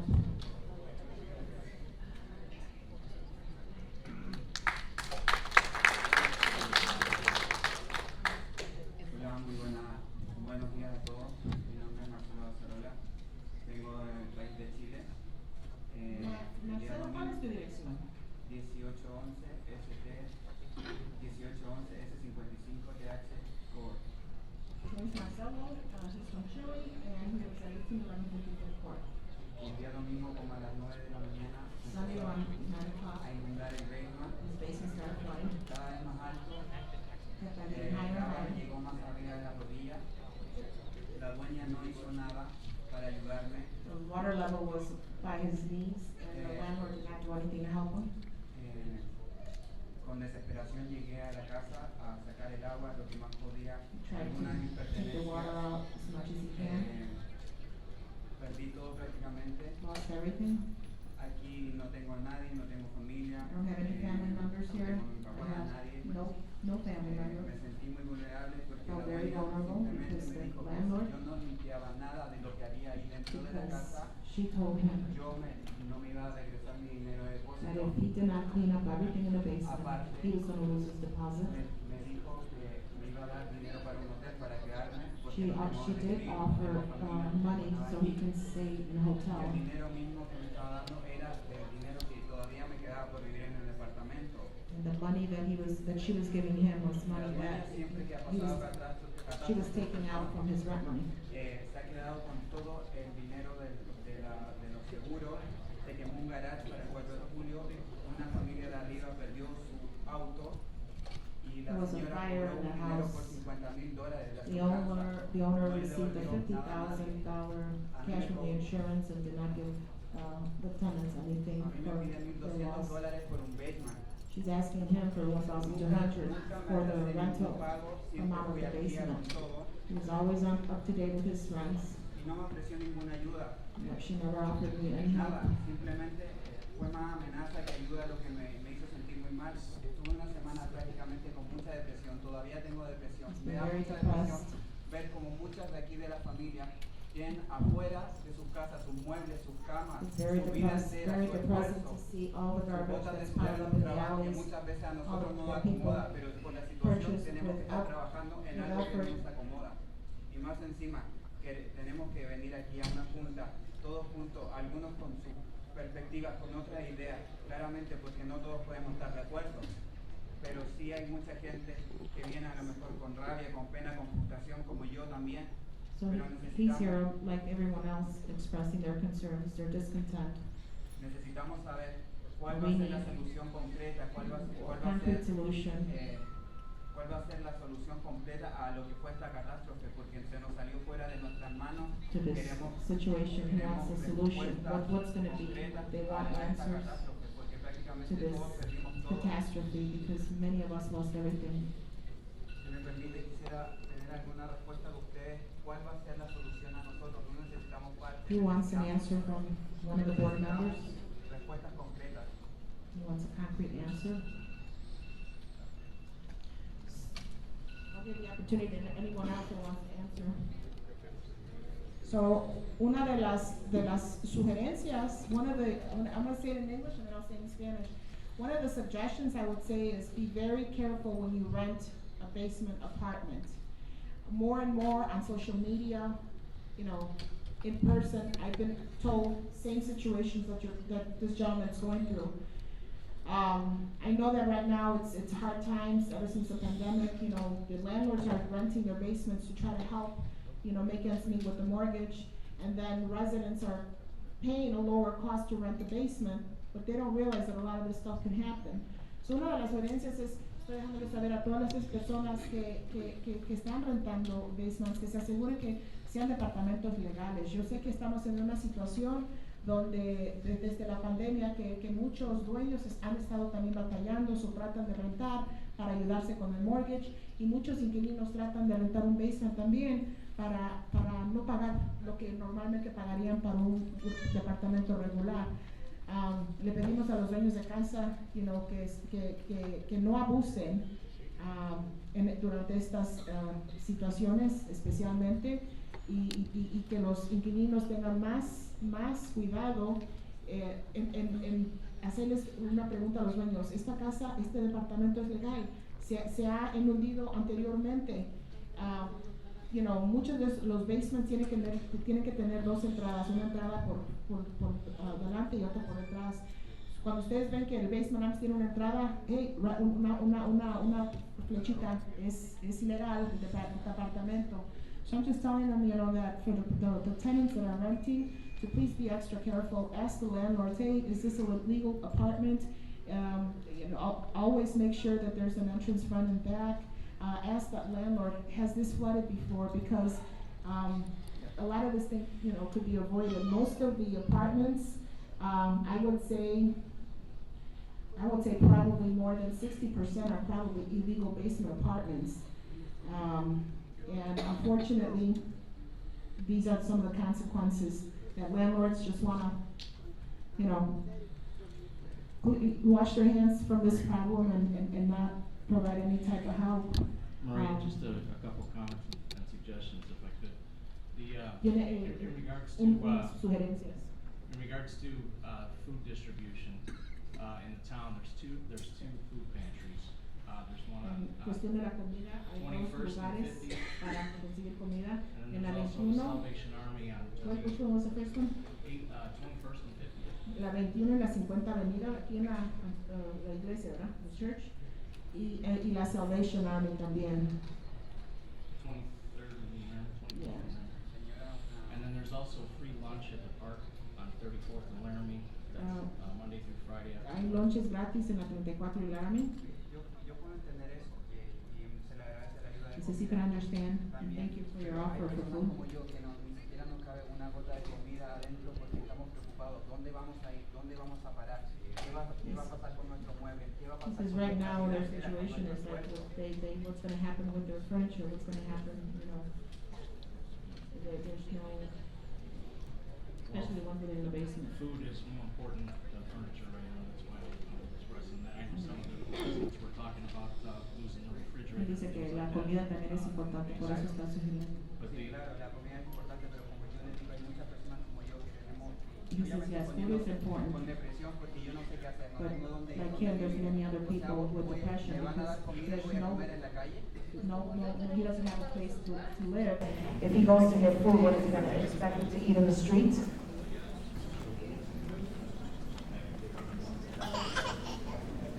also in regards to the trash pickups, President Dominic suspended street sweeping for a couple weeks so that everybody can put their stuff behind the garage in the alleys in case you can't get into your garage. And then that way that we can put everything out. And Public Works can continue to pick up that trash and all those items behind the house in the alleys until it's all picked up. They're going to keep going. They're working 16 hours a day, 7 days a week trying to get all that trash out. So just be patient and we'll get to it as soon as we can. And then in regards to contacting Governor Pritzker's office, the number is 312-814-2121. I would encourage everyone to call and express your concerns and make sure that Governor Pritzker understands how serious of a situation this is for our community and the community. 312-814-2121. And we'll make sure that that gets published on our town website as well. Jeff Davis, our media consultant for the town, he's published a lot of information on our town website, town Facebook page, Twitter page, things like that. Jeff, you want to mention any pages or anything that we should refer them to that they can go to for information?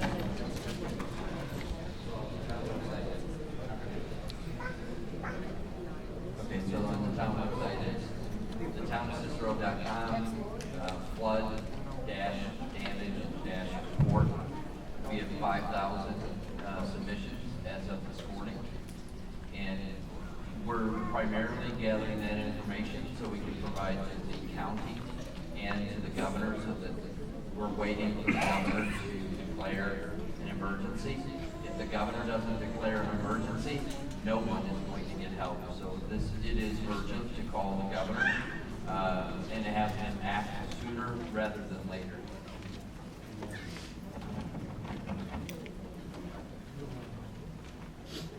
I think that we should make a decision with our owners and the chief passes. He's gonna hear from all of us. I mean, Right now, I think he's worried about running for president of the United States. It's about the same as buying useless.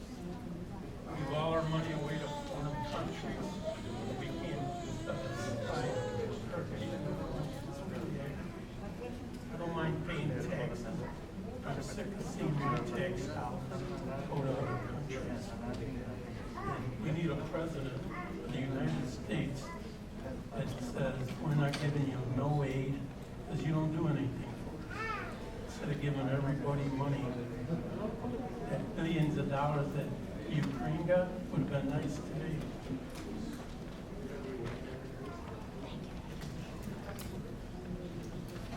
Yes. Good morning. My name is Laura Sosa. I live at 1917 South 59th Court. I lived in the town of Cicero for 25 years, raised 4 beautiful children, and in 2010, we bought a home, invested into the town of Cicero. In 2010 of July, we flooded, catastrophic. 2023, we flooded, catastrophic. In 13 years, I want to know what we have done to improve. What have we done? As a town, as a whole, we're not blaming just Larry Dominic. We're blaming the town. What have we done? When we build new, like Amazon, they got to build a water retention. The railroad's building a water retention now because they've been tearing down a lot of property. I understand and all that. the water's been running into our streets. You put all that information We in have- the Cicero town, and we understand that. Now they start digging their own water retention. First, let me say, Maria Muñoz, Mr. Garcia, you've done a wonderful job in the last 3 days reaching out to the community. I've seen it, I've been there. But honestly, enough is enough. We need answers. We need you to act effectively. You can sue the water reclamation all you want. It's not getting us anywhere. So you as the town mayor are held responsible. Why? Because you're the town mayor. That's the way we look. That's how we vote. Yes. I'm not trying All I can do is try my best. I've reached out to everybody possible, and we're just waiting for the governor president. I understand, Everyone else but has in the said meantime, same thing. here's some ideas. We need the community to come up with ideas and hand them out to you, okay? Because permits, I don't have a furnace, meaning I haven't had air conditioning since the flood. My insurance is not gonna pay out for a furnace. FEMA is not going to pay out. And we have to be productive now. You need to release the permits immediately. I cannot wait 8 to 12 weeks.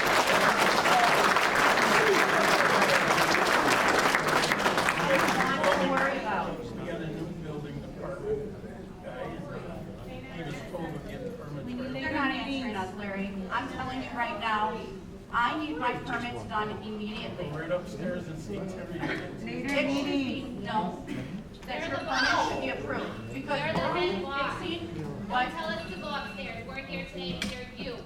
We want answers from you. We don't have somebody else We to ask vote that you for us. please be respectful of the You're people the waiting only in one line. running for town president, so we're Okay, stuck so with here's you. my. Terry Higgins, I was informed, he was informed to give up permits. I didn't have to wait 3 minutes because everybody kept on interrupting. Here's the thing, okay? We need your help. Release the permits right away. Let us do the work. We know, everybody here knows what needs to be fixed. Furnaces, water heaters. Maria, you said that you couldn't take a shower till last Thursday. Imagine. I'm out here in my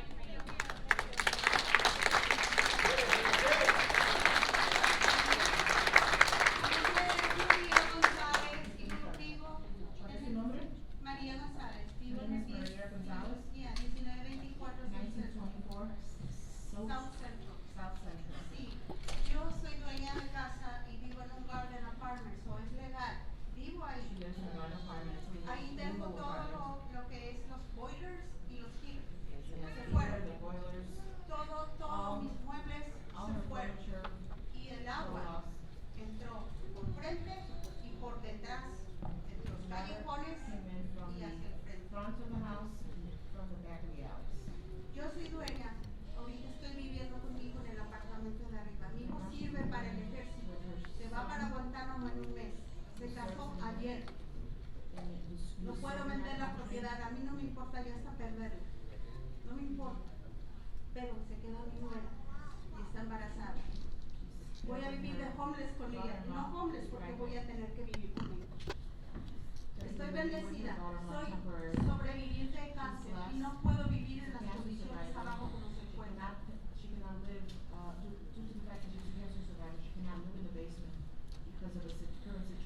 Soy diabética, no puedo estar con ese ambiente de moho. Boilers, refrigerador, estufa, lavadoras, porque cada quien tenía lo suyo. Estoy retirada en diciembre. 31 años trabajando para el condado. Estaba ya disfrutando de mi retiro. Ya estaba pensando en mis viajes. Y esto me deprime. Me deprime. Pero estoy bendecida porque estoy viva. Pero eso mismo es porque hay niños. Hay niños que no tienen dónde vivir ahora. No tienen ropa, no tienen zapatos, no tienen comida.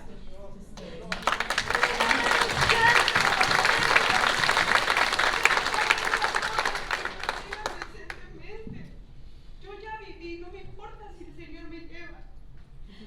Pero todas esas familias con nenes, ellos no tienen la culpa de todo esto. Ayúdenles, por favor. Yo tengo cómo vivir y mientras Dios me dé fuerza aquí voy a estar. Como le digo, el agua entró por atrás y por el frente. El callejón hace un desnivel y viene hacia mi casa. No importa lo que haga. $8,000 para pagar para una trampa que no me iba a servir porque el agua entra de fuera hacia mi garden apartment. Y de las paredes. De las paredes. Porque no importa.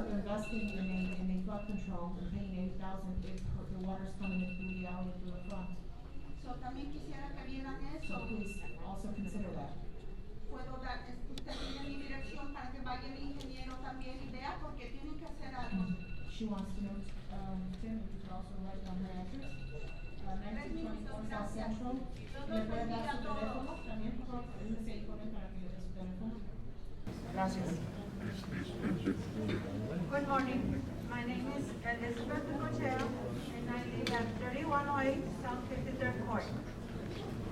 I want to share that I'm probably not the only one here in my community that I called my insurance statement.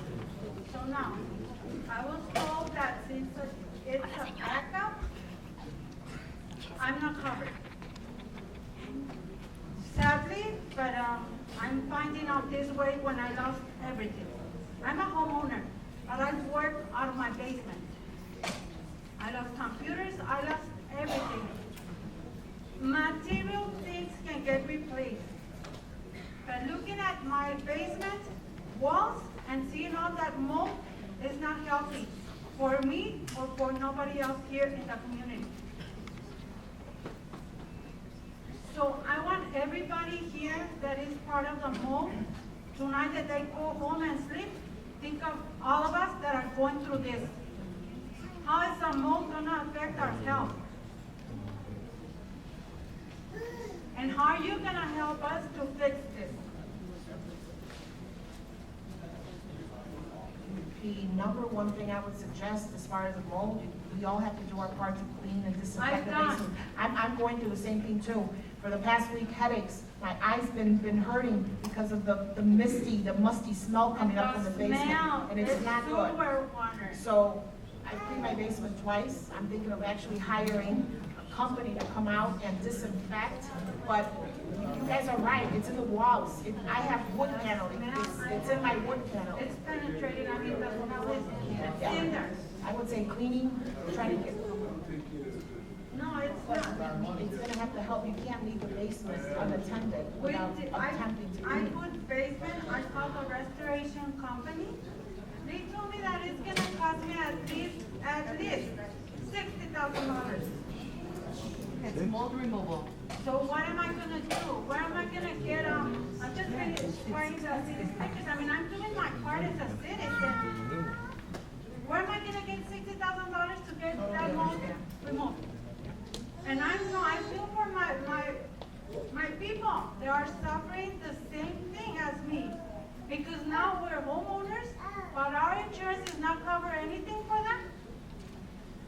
Yeah, unfortunately, these insurance companies that I hate, I too learned the hard way. I didn't have sewer backup either.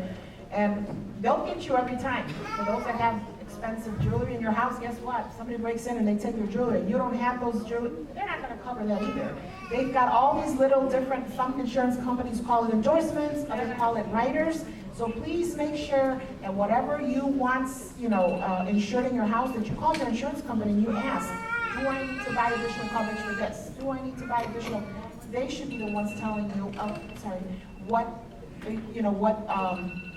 to provide the needs that you're requesting. Because yes, when some disaster, happens, they too, it's easy for them to say, no, you're not covered, no, and then we're all in the same ship, So we gotta do our part to make sure that. I understand that FEMA will cover what the insurance does not cover.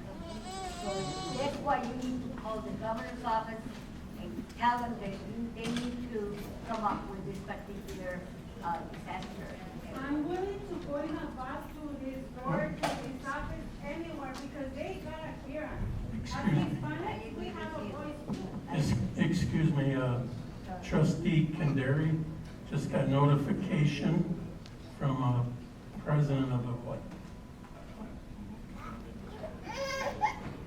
WRD that Governor Pritzker has just declared as a disaster.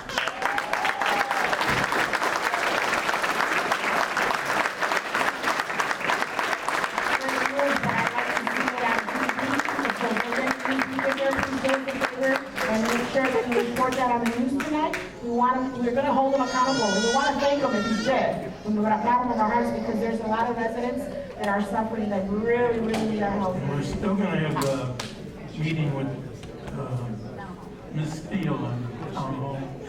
Probably have it in gymnasium across the way or school.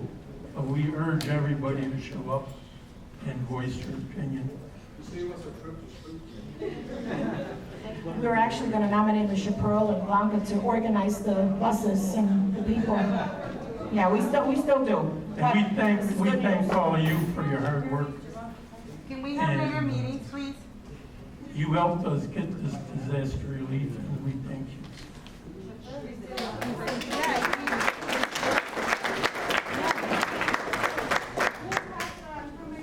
Our website has all the up-to-date updates. Our emails are all on the website too. If you want to reach any one of us, anyone is welcome. I mean, I put my email out on Facebook. I don't care. I love, this is what I feel that we were elected to do. So just go on the website, get our email, and put us to work. We'll continue working hard for you guys. Maria, I also want to give you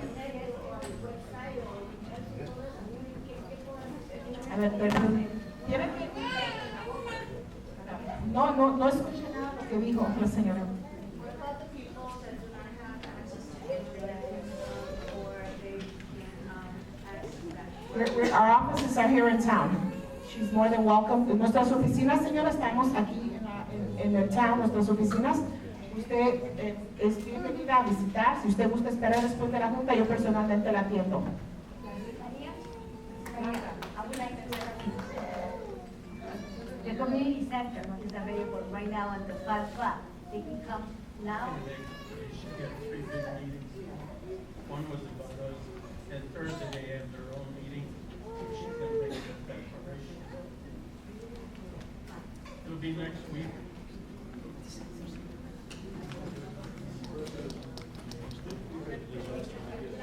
In fairness for the next person, thank you. Everybody here, what I want to share is. Please state your name and address for the record. Thank you.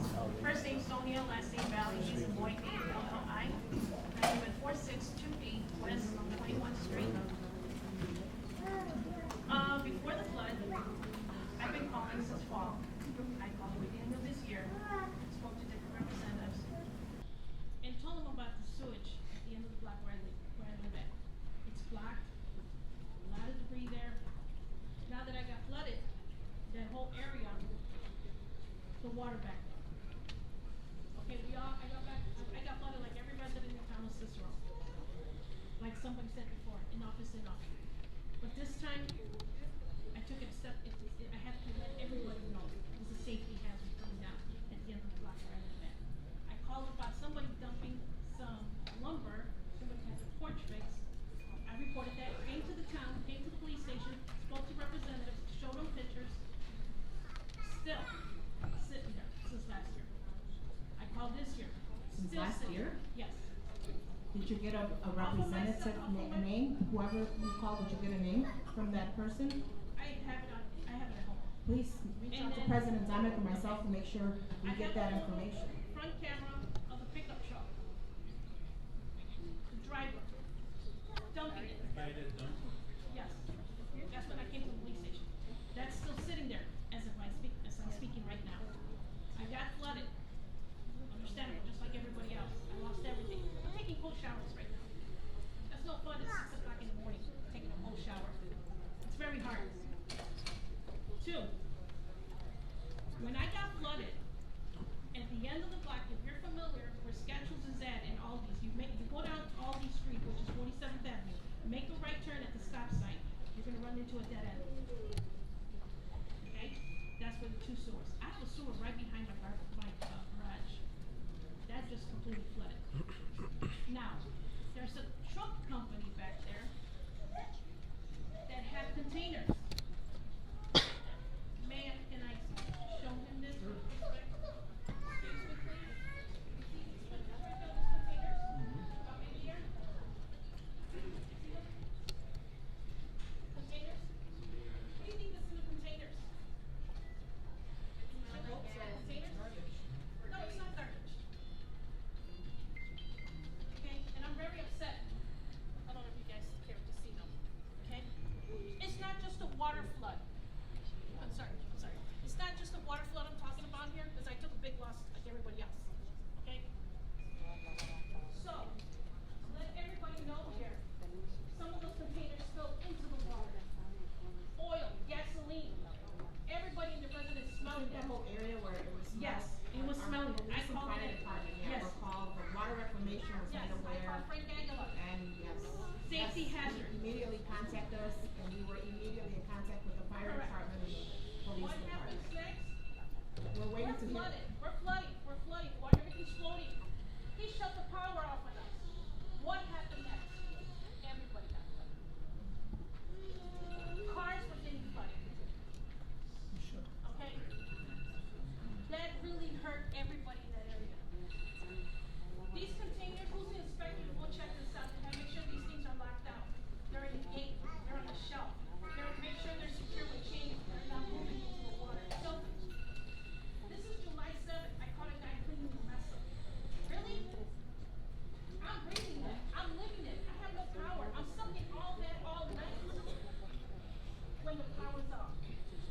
I'm just as frustrated as everybody. But this year, somebody needs to take care of it. Somebody needs to inspect that.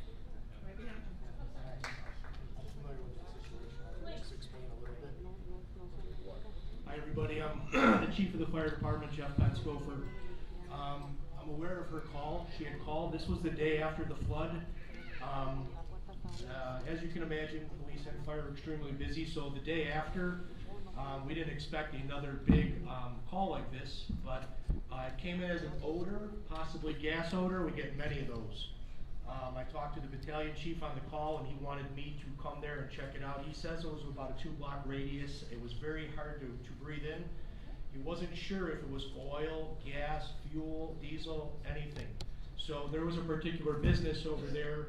They were getting rid of all the water in their business, and I believe there were some 55-gallon drums or drums of some sort that had spilled in with the water. So from that point on, immediately, we had them stop their pumping operation.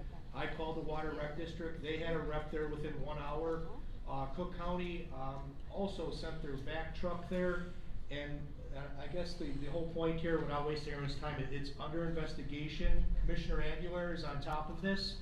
And I don't want to jump the gun. This isn't my realm. As a fire department, we stopped the hazard. Nobody was hurt, but there's a possible lawsuit that maybe even the town's going to facilitate with the citizens. And I know that Commissioner Aguilar is kind of on top of the situation. So that's from the fire department view of what we had that day. Thank you, I hope that helps a little. Mike, is there any way we can follow up with the Water Reclamation District too on this? Because we too haven't heard anything from the Water Reclamation as far as the response to, that issue there. Yes, I've been coordinating with Commissioner Aguilar's office, and both of us have reached out, and we're just waiting for a response. And just to finalize this here is that all that water, just as he said, whatever it was, it's all over concrete, lawns. Yes, sir. All that's back there. What do I need to do to get those sewers picked up in case if there's more rain coming through? Those sewers are clogged, beyond clogged. Is Lido? Lido's right here, Lido, in the back.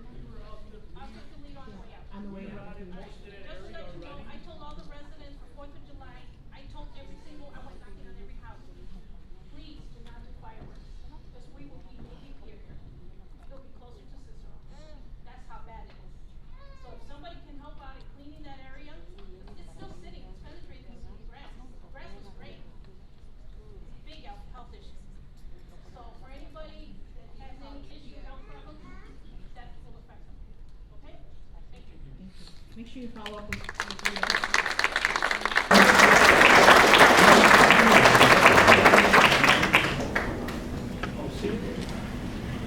Buenas tardes, señor presidente de la Reunión,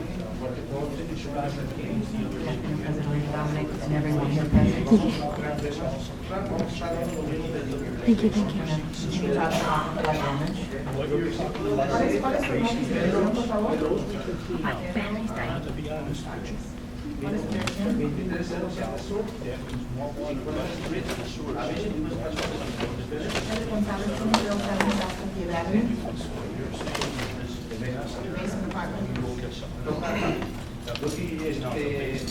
Pues aquí la gran responsabilidad tiene el gobernador.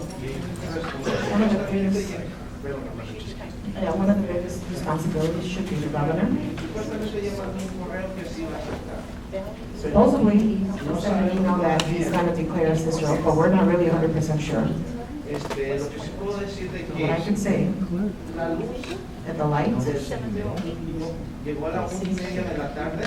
their power was restored at 1:30 in the afternoon, 24th, from 24th to 9, near the park. And we did not, our power was not restored. It was not restored until 5:49 p.m. He called Univision, they had proof that the power was out. And they were looking and inquiring to see what was happening in that area. He feels that they were lied to because not everyone in that area had their power restored. He says his flood waters were constantly his waste, everything, he lost everything. When the power did come back, in order to pump that water out, you could get rid of it until 8:30, 9 o'clock in the evening. That's how we all are, that's how we all struggle. You should ask and conduct an investigation to come at as to what happened with the electricity and the power outages. Cell phones, when they got the flood alerts, they all received it around 10:15 in the morning. They never received it before the flood. He also wants to send this message to the governor. He's been living here in Cicero for 23 years. All the important festivals held downtown. They always close the floodgates. And when there's tourists, how dare they, drown? They prefer that we here in Cicero drown. And I'm going to tell you one thing. All these people here, we are all your bosses.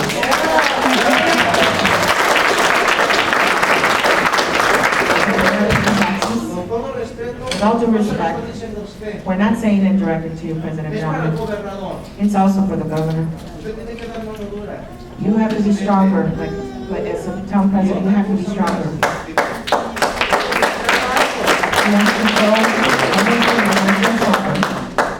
Quiero que sepa algo, señor presidente, que le han mentido, lo que le han mentido en nuestro caso, y And he wants to say that he wants you to listen to something, because they think you've been lied to.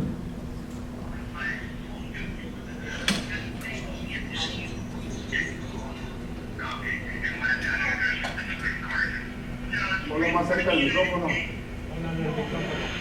Pega el celular.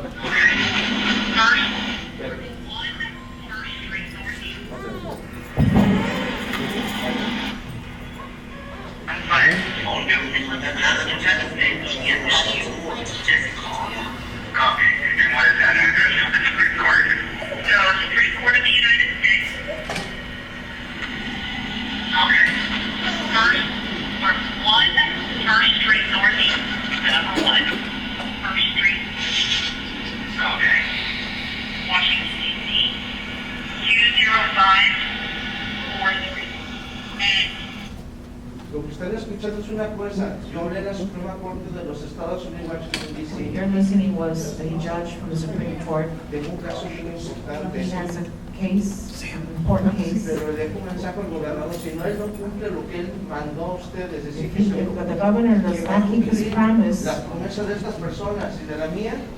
Lo que voy a hacer, hablar con esta misma He's persona, going to reach out to that same sacar judge, una forma, get a form. juntar firmas de todos de ellos.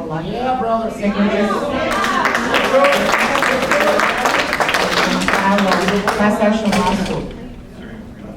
La cosa es también, esta jueza está pendiente de un caso That mío, judge has a pending porque el lieutenant case Santa for Cruz him. está muerto en un caso, le quitaron el hijo a mi esposa. Y firmó extravisitaciones en un papel de corte. Este papel vino a amenazarme el año pasado. That paper, he received threats. Y lo mandé aquí dice Suprema Corte. He sent it to the Te Supreme lo Court. voy a mostrar. Permíteme. Mire. Suprema Corte. Espérate.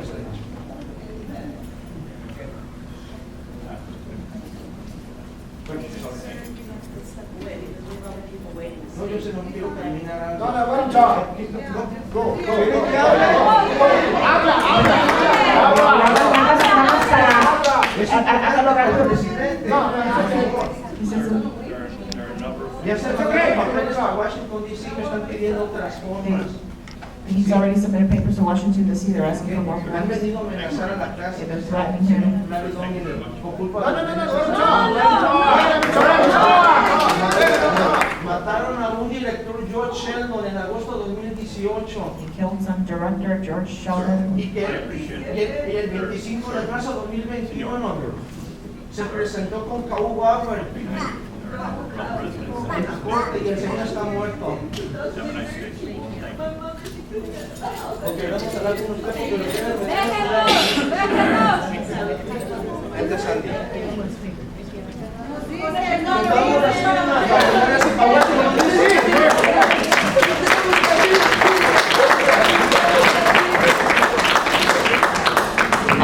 If there's anyone else in the audience that wants to make any comments, if you could get in line now, because we're going to have one of the officers close off the line. All of us on the board here have a lot of phone calls to make, a lot of things we want to do to try and help you. So we want to get back to our offices so we can get back to work. Everything you're saying is very important to us, and we want to hear what you have to say. But we have a lot to do, especially with this declaration that just went through now. We need to get back to work and try and take that final step, that fourth step with FEMA, so we can get things working with financial assistance for all of us. So if anyone who else wants to speak, if you can get in line, and then if we have one of the officers close off the line so we can, I'll get back going. Go ahead, ma'am. Thank you. Mi nombre es Claudia Free. Vivo en la 5628 West de la 23 Play. 28. 23 Play. Mi pregunta es la siguiente. Tengo un estimado de $24,000 por el Garden, el departamento. Pero quiero hacer una pregunta. La pregunta es la siguiente. Llamé a los números que nos han dado para poner la pompa. Son $12,000 que nos están pidiendo. No los tengo, porque sumando al estimado que tengo son $36,000. Entonces quiero saber cuál es la ayuda. $1,500, eso no me sirve de nada. El presidente hace ratito dijo que va a subir la próxima junta va a subir de 1,500 a 2,000. Ya, pero 2,000 en 12,000, pues, es como un pelo en el agua. Explain to her that you said next meeting you will be approving increase from 1,500 to 2,000. She says still 2,000 to 12,000, still Tengo 23 años aquí pagando impuestos. Hace 2 años me asaltaron, me quebraron la tibia y el peroné en Berwin. Y eso quedó un caso deshecho. En 3 meses se desarmaron del caso. Entonces, no puedo pagar $36,000 para arreglar mi basement y poner una pompa. La aseguranza, si no tengo la pompa específica por el Town, no cubre. No me va a cubrir. Acuérdese que también la aseguranza pide que tenga el sewer backup adicional. Por eso, pero si no tengo la pompa esta del Town autorizada, puedo pagar los $600 que tengo que pagar, pero no me van a cubrir si no tengo la pompa. Muchas de las aseguranzas no requieren que tengas que tener la pompa, siempre y cuando... Family Insurance me está pidiendo... Her insurance company is requiring her to have a flood control system installed in order for her to be able to be eligible for any damage and for them to pay. So I was trying to explain to her that most of the insurance companies only require the rider or endorsement for flood control, the sewer backup, but she says no, in her case they are requiring that she has a flood control. ¿Cuál es el nombre de su aseguranza? Family Insurance. Family Insurance. Lo que le pedimos que por favor, en esta desgracia, porque es una desgracia, lo que pasó, mucha gente ha perdido todo, pero le pedimos que por favor, si nos puede ayudar con algo más.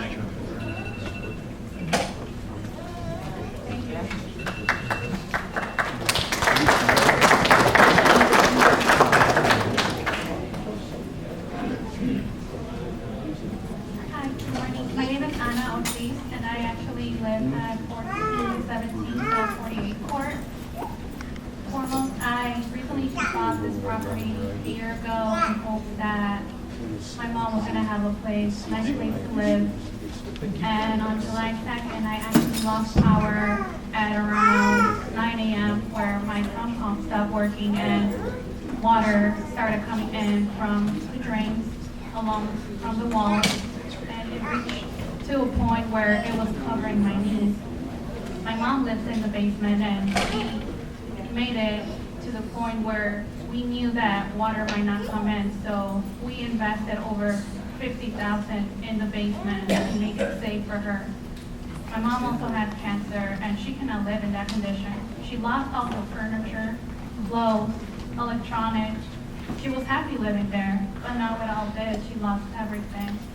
And I'm speaking on behalf of the families. Another thing that I suggest for the city is to make these meetings in the evenings. Half of the residents here are not here because they cannot come. They cannot afford to take a day off from work. Another thing is fix your drains. We are as important as downtown and other communities are. And a lot of these families here lost everything, and I'm here speaking on behalf of my mother. So we all want to answer.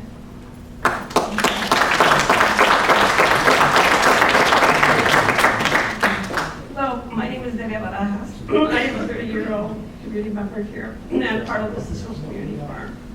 First of all, I want to let you all know that there was over 100 people out waiting for you all to listen to them. We asked you to take the speaker out so they can hear their voices. It was denied. Nobody let the folks that were upset and in pain through this flooding disaster. Also, I don't know who closed the structure, the parking structure, will not let people in to come into this meeting either. I'm sorry? Well, we parked there earlier, but anyhow, thank you for that information.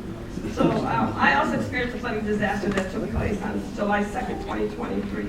The Town of Cicero, Metropolitan Water Commission of Greater Chicago, Illinois EPA, Cook County institutions have all failed our environmental justice community. On July 2nd, 2023, our families, friends, and neighbors were left to deal with the flooding disaster alone.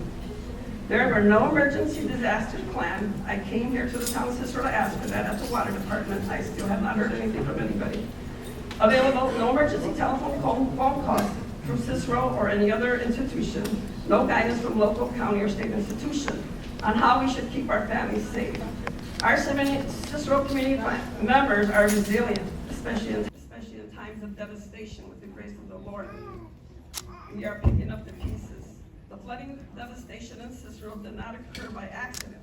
Therefore, every local, county, and state institution must take responsibility and be accountable to our adverse, overburdened, low-income, Black and brown environmental justice community.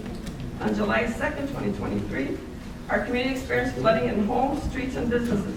The flooding devastation can bring a public health risk with the people that live here with sewage waste, industrial waste, and bacteria. The adverse impacts can bring intestinal issues, headaches, and mold into our homes. In addition, the largest wastewater facility in the world in Cicero, the Stickney plant, is not even disinfected. It's the only wastewater facility that, of all the 7, that is not disinfected. The Stickney plant serves 2.3 people in Chicago and suburbs. The flooding disaster could have been prevented. In 2018, Cicero experienced flooding and sewage backups in their basement due to combined old sewage lines, not prepared to deal with the torrential rains. In 2019, Cicero and Bourbon communities worked to find solutions to avoid urban flooding in our dense communities. Cicero community members contacted the Town of Cicero to meet with solutions to help with urban flooding. Some of our solutions included green infrastructure, rain gardens, swales, permeable pavement, and changing the 100-year-old outdated combined sewer lines. The majority of Cicero has cement, blacktop, pavement causing lots. There is also a Cicero zoning map that does not include an environmental justice analysis, which is an equitable. Let her talk. He's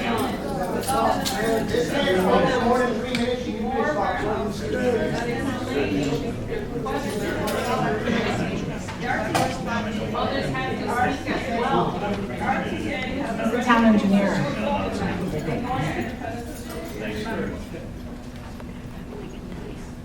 Okay, I just want to let Trustee Blanca and Maria, you are people of this indigenous land. You have the rights.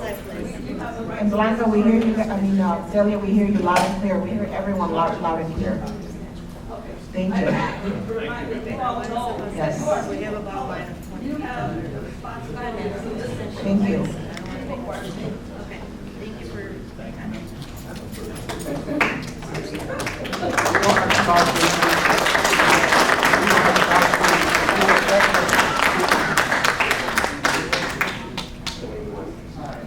You don't have to talk to her, she can walk herself. Yeah, pues caminar sola, no la toques.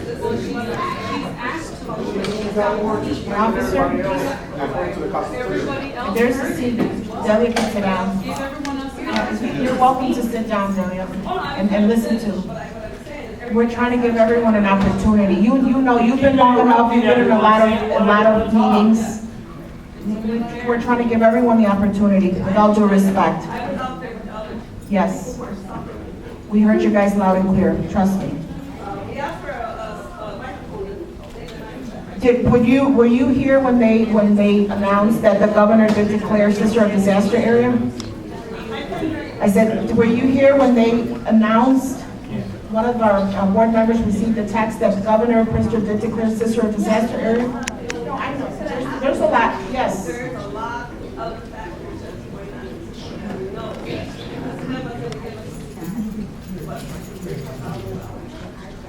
we know what the risk factors are. Why we are flooding. And then with the Thank you.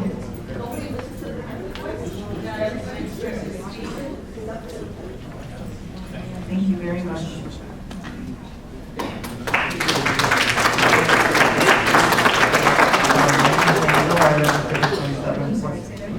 My name is Angel. I live in 5027 West 25th Place.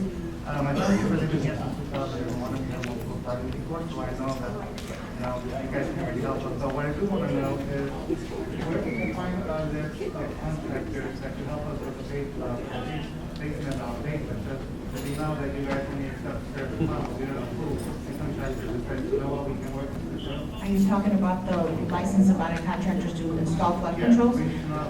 So everything goes through through a wall, water leaks too. And we want to know what is the contract. So if you, after the board meeting, if you want to stop by the business license department, they'll be able to give you a complete list of what you're looking for.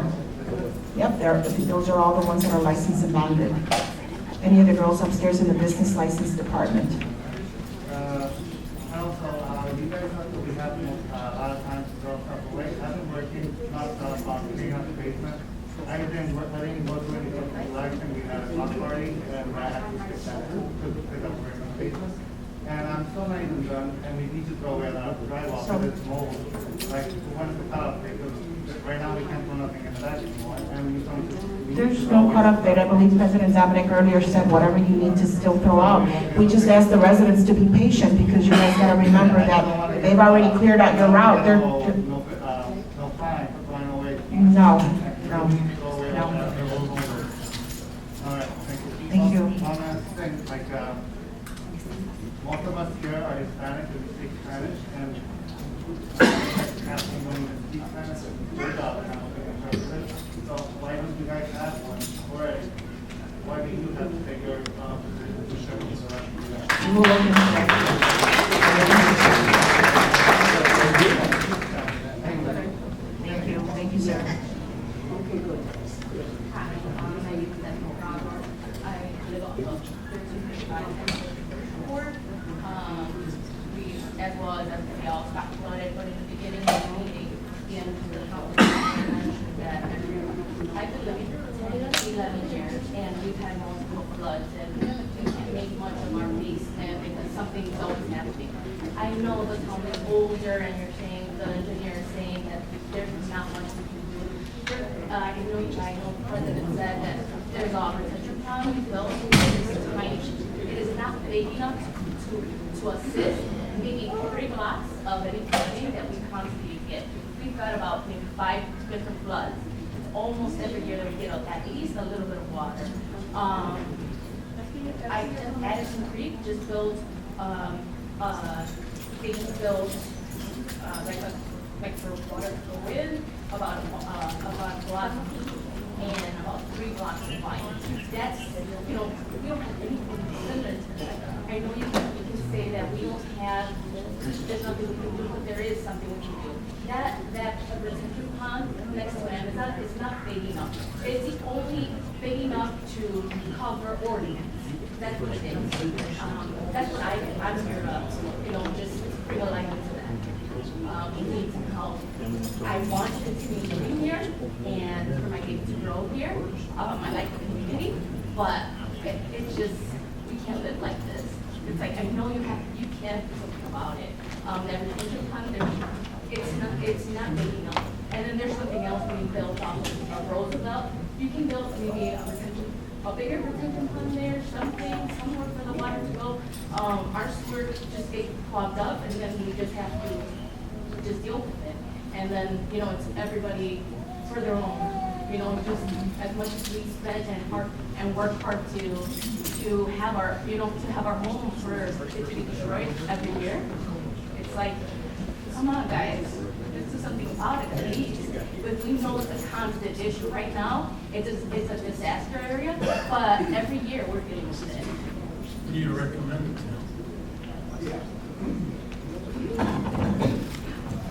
Regarding the prevention basin, the oversight and oversight of the lot, so it's equal that. Unfortunately, stormwater retention was not mandated by the NWRD in 2013, so it was playing catch up. So every drop of water we can take detention, quality control, infrastructure. What would be an immediate solution? Right, so we'll be looking at a long-term solution, but it's going to take time. And that's, I know, like, then you ask yourself, like, how many do we have? We have 30 small towns, which is nothing. The one that you mentioned is off of Amazon. It barely covers maybe 2 blocks of flood sewage water. It handles the size, control, flooding, slows the establishes the release rate of the flows of water. Those ponds are not designed for the public use, they're designed only for those projects. So that's what the president said, that it was for us, and it's designed for assist in something like this. And it's, I thought the same, I live a few blocks off of there, you know, we would see a difference, we didn't. Like, you have a big amount of land near Roosevelt and Laramie. They're building something else. It's like, can we focus on this issue in general? Like, we're dealing with this every single year. If it's at least 1 inch or 2, but we're always getting water. Major floods, we've had about 4 or 5 in the last 11 years that I owned my property. And it's like it's with maybe there's another pond or another, just working into it.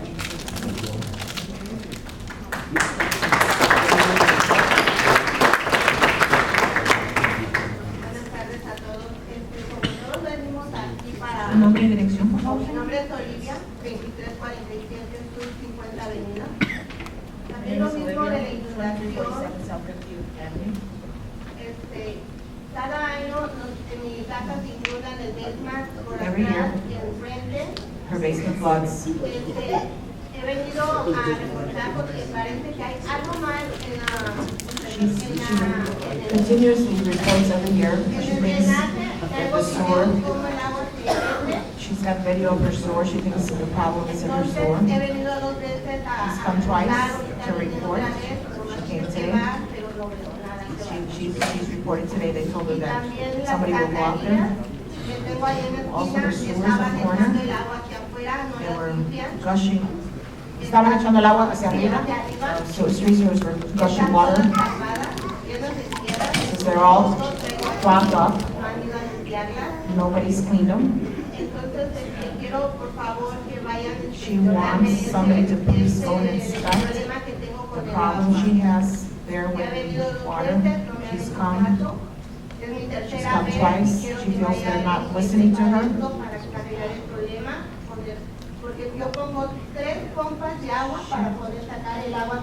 She has 3 sump pumps in order to be able to remove the water from her basement. Olivia, antes de que se vaya de la junta, hable con Guido Maneri, él está ahí atrás, para que haga una cita y vayan a chequear su propiedad.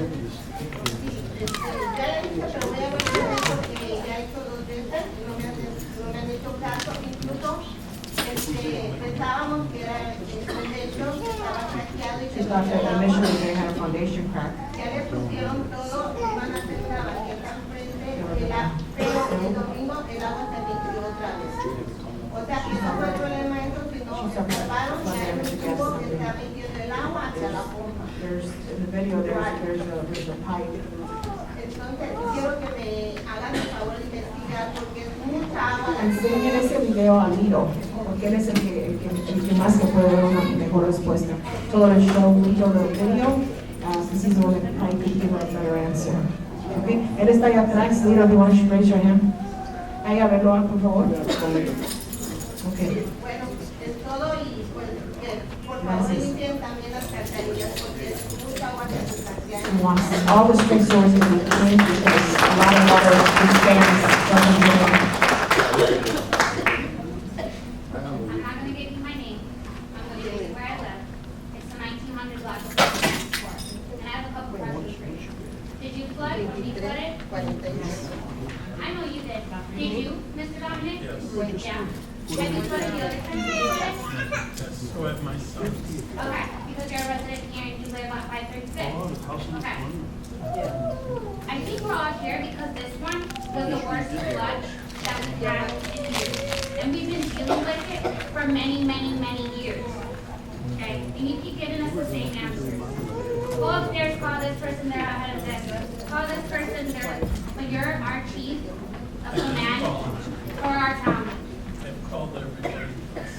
Right, and we're calling on you to do something. So if you gotta work extra hours, strenuous days, non-sleep, you need to do something because we're losing everything we had. We are actually here to replace our furniture, our washrooms, our walls, everything.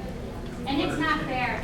It is not fair. We are a working class community who is barely getting by, making ends meet. Everybody here called off work and took a dent in their paycheck that they have to sit there and put forward to pay for the damages that are not covered because their insurance isn't covering the flood because it was sewer backups, this, that, and the third, okay? Now, how many of your trustee boards actually live and reside in Cicero? All of them. All of them? Okay. So all of them, with your salary, can afford to have all this flood control and everything you're requesting your residents to do. They could afford that well over because someone has a Bentley Balenciaga outside in their parking lot. Okay. And everybody here, by a show of hands, how many times have you guys flooded in the past 10 years? A lot? Yes. It's over $10,000 to get the damages replaced, correct? Yes. Is the insurance covering it? No. How long do you guys have to work for to pay and replace your basements? Okay. Is it from the foundation? No, it's not. So when we call and get these plumbers out to clear it out and get the water out of our basements, you know what they tell us? It's on the town. Well, yeah, we're paying for it. And what are we doing to get reimbursed? Nothing. So year after year after year, you know how much my parents have paid to have plumbers come out and try and fix something that we can't fix because it's a town infrastructure. It's the way it's built. So we have, what are you doing, honestly? Because it feels like nothing, and all of you guys look bothered by us complaining. Right. Yeah. And that's rude. For you to tell my mom to go upstairs. That's rude. Because she came here and spent her morning, not at work, to come and get an answer from She you. need a permit. And Yeah, the best you guys way need go to is release the upstairs. permits a little bit quicker. Well, we are. For this, there's no. For this flood. Because we had it coming from the basement, from the alleys, No, from because the we streets. changed building It was department. coming, did you see the videos of them kayaking? Do you think that was photoshopped? No. Did you see how much water? We could probably drive jet skis through some of those streets. Do something. Let her talk.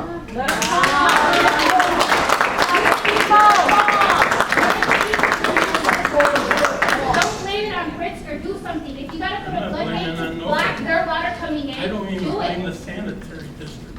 But It was a disaster. figure out, if they're setting the floodgates to protect downtown, what do you do to protect your residents? What can I do? I don't work there in the sanitary district. You sound really, really arrogant saying you don't work there. I don't work at sanitary. I call and they don't want to help. Show up. I do. Take your drivers and knock on their door. Because you don't want all your residents knocking on your door. You don't.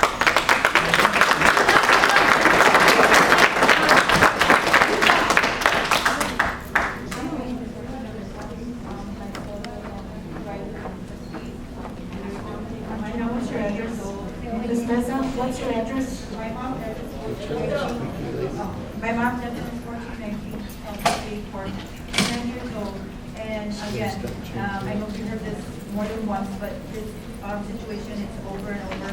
Every year, something happens. And I know there's a lot of elderly in Cicero that do not have, they live on a fixed income, and they cannot even, physically clean the basements.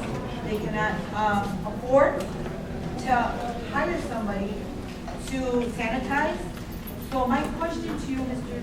President, is, I know that we're waiting, we're waiting on the governor and FEMA, but what funds from Cicero, from you, are gonna go to the residents here. I know that we're waiting on the funds and FEMA to apply this, but what money is coming from this town, this, taxes that people are paying, and the businesses that are coming to Cicero, Amazon, Bimbo, Bread, and all of them, and what money, what funds are you gonna give them, meanwhile FEMA comes, because they're not gonna, we've all been through this, and the checks that they cut is not gonna cover not even half of what the damage is. So what funds from Cicero, because everybody pays taxes, we all do, what funds from Cicero can we apply for to help clean, sanitize, and, get things started while we wait on the government? And I want you to, commit today to say, yes, we're gonna set up this funds for you to apply from Cicero, not from FEMA, not from Governor Pritzker, because eventually, it's obvious that businesses are coming in. We built that whole business convention, whatever that is over there at Amazon and Bimbo, and everybody's coming in to make money. But where is the money, when we need help, where is the money going? Where is the money from Cicero? Not from the state. And as well, I want to ask the town attorney, if we collectively as a town, as a people, can sue the state of Illinois, and where can we go from here? If we can collectively as a town, as people, sue whoever we need to sue, the town of Cicero, the town of Illinois, the state of Illinois, who do we need to sign up to, where can we get this help? If the town attorney can answer that question, please.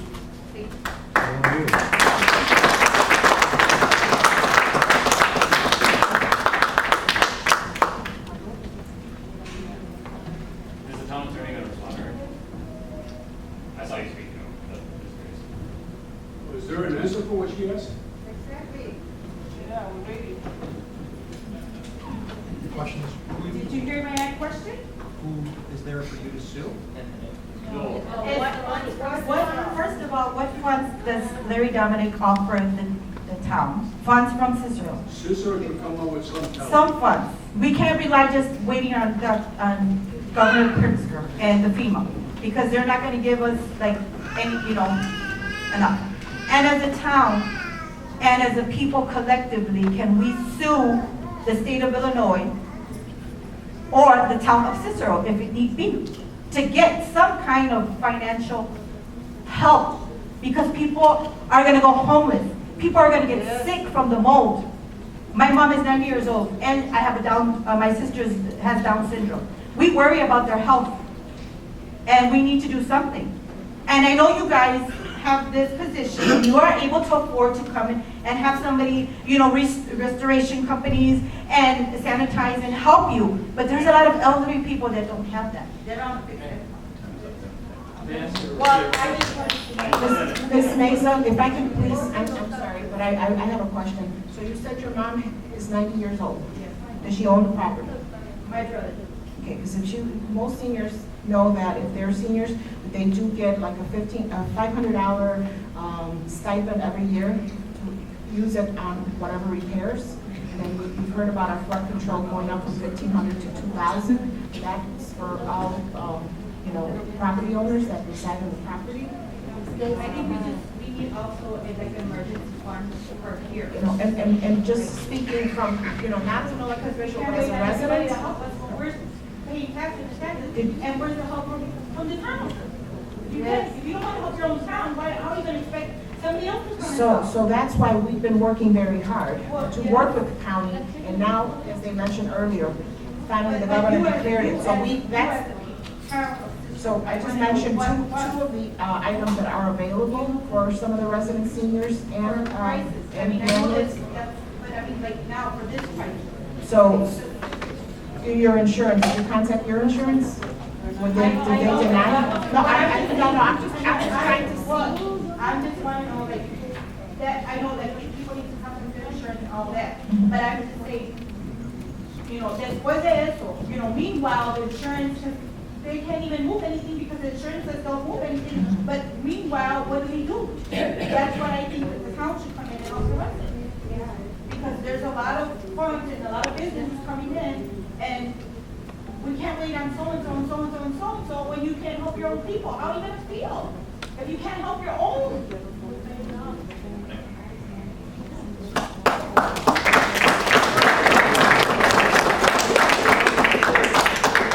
Hi, my name is Rodrigo Antunes. I'm not going to give my address just because I work a public-facing job with some people in the area. Just don't want to do that. I'm going to finish reading Delia Baraja's statement before she was cut off. She was cut off where she said, "There's also the issue of the Cicero zoning map that does not include an environmental justice analysis, which is an inequitable process for our community. Without an environmental justice analysis, more warehouses and industries will be included in an already overburdened adverse impact on the people that live in Cicero. The RTA has already approved Cicero's zoning map, ignoring independent Cicero community member solutions towards an equitable process.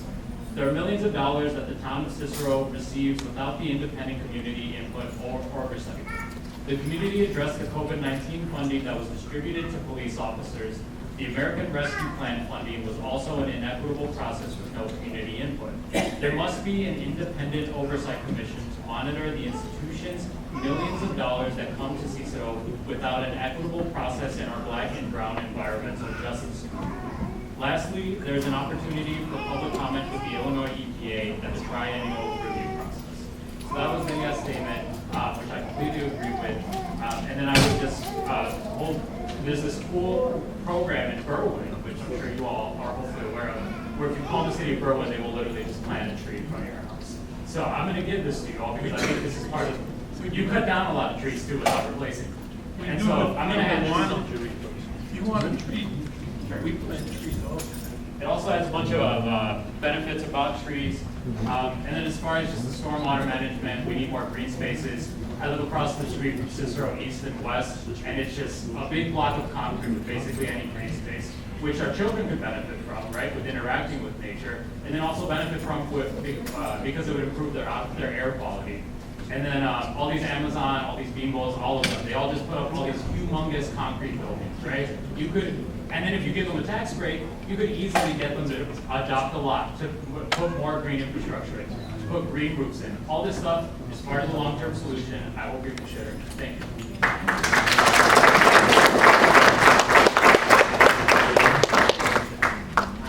Alex, I'm going to choose to omit my address. The only thing that I'm going to ask is that we please set deadlines for when to hear back from the higher-ups, from the big guy. We need deadlines. We need you guys to feel the pressure, just how we're feeling the pressure. Right now that we got flooded, my house got flooded, I'm not going to share my story. It's the same as absolutely everyone's here. But we need deadlines. We need you guys to look at us as not angry residents, but as your support. We want to support you. A lot of us did not go to work today to be here. So you know that you have the support as a town. If you want us to protest, we will protest. We just need to see you guys there as well. And we do need deadlines. If you're saying that you sued so-and-so, if you don't hear by this point, what's the next step? So a lady came up here saying that you're going to send someone out to her house for a permit. If she doesn't hear by this point, what's the next step? We need deadlines. That's what we're asking. Well, at least that's what I'm asking from you guys, because I need you to feel the pressure a bit, just how we're feeling the pressure, just how the big guys need to feel the pressure. Pritzker, you just said that he approved the disaster. Yeah, exactly, that he just approved that. If we don't hear from him by this time, what is the next step? We need deadlines. And if you guys will pressure him for a deadline, we're going to continue pressuring you guys for deadlines, because it's not a wait and see type of game. I keep hearing a lot from a lot of the people on the board saying, oh, we're just waiting to hear, waiting to hear, waiting to hear. That shouldn't be the case. We should be setting deadlines. You should be telling us we're waiting to hear, but if you don't hear by this time, this is what we're going to do about it, or this is going to be the next step. So that's what we need from you guys, deadlines. And again, don't look at us as angry residents, don't look at us as annoyed residents, look at us as your support. We're willing to help protest, we're willing to help show we're willing to pressure Pritzker, we're willing to pressure the town of Chicago, any nearby towns, we're willing to pressure. okay? Ask us to be there and we will be there, but we would love to see you guys right next to us as well. In front line. Exactly, in the front lines with us as well. So again, do not look at us as annoyed residents, do not look at us as angry residents. Do not look at us as people who are just here looking for money after the disaster. No, we want to fix the town because we want to continue living here. So please set deadlines, not just for the bigger guys, but for yourselves as well. If you guys don't hear from the higher ups by this time, definitely start pressuring, definitely ask us to come out again. We will continue pressuring. There's so many angry people out there that are willing to show their face and protest if you guys lead us to. But again, we want to see every single one of you guys out there with us. Okay? We want to work with you. Exactly.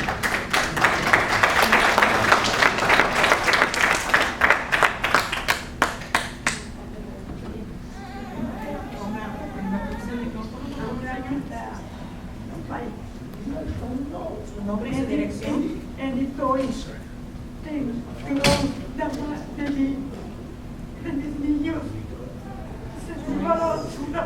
Everything from the kids was thrown away. No tengo el mayor problema de que cuando se llegue a la orilla. Pero se quedaron fuera. Lost everything, all the furniture. No tengo ese problema, como les digo, de que el agua sea muy alta. Pero por favor, señor presidente, háganos el favor a los que somos de clase media, que podamos explotar en nuestra casa para que no se meta el agua, para que nos cobremos un porcentaje. Pouring cement around her house. Pero ayúdenos, por favor, señor presidente. To them, so the water does not come into her Y house. sobre todo, gracias por la ayuda que nos da para hacer equipo, para She also wants to thank you for all the para help. Cicero representa para comida. Thanksgiving, Christmas. Soy retirada. I'm retired. Soy citizen. I'm a citizen. Me retiré en noviembre del año pasado. She retired in November last year. Y los que ya estamos viejos, All the people in ya our no recibimos el mismo seniors, dinero, no we don't alcanza lo receive the que same nos amount dan of los income. niños. We don't receive the same amount. Solo eso le pido, señor, que usted That's all I pueda ask hacer you. un programa para que a nosotros los viejos For us seniors, no se sienten alrededor de la casilla, no se nos meta el agua. there's Por favor, concrete around our house. es todo. That's all she does.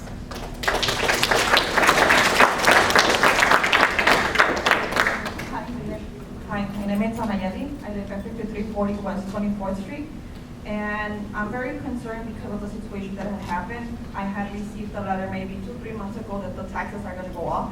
I don't think it's fair, and I don't think everybody can afford the taxes going up, especially with this disaster. I'm glad that FEMA is going to be able to help us, but what is the town of Cicero going to help us with? I mean, like you said, that they're releasing the permits, but they just keep giving us the runaround. Like, you know, an inspector has to go to fix stuff. There's people that don't have hot water right now, they don't have AC, including myself, because, I mean, there's no permits. I think another thing that they have to fix in front of Sherlock School, every time it rains, the cable from the light bulb, it always falls. This time that there was the flooding, there was a fire there. Comet just comes out, fixes it, and then it happens again. I think that's very dangerous for the kids, especially when they're gonna come out of school. So I think that needs to be solved as soon as possible as well. Yeah, I'm gonna try to get ComEd to come to that meeting.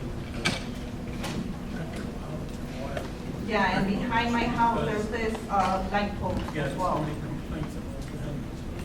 And let them come. Can you also give Jessica the information so that we can contact our Commonwealth Edison representative?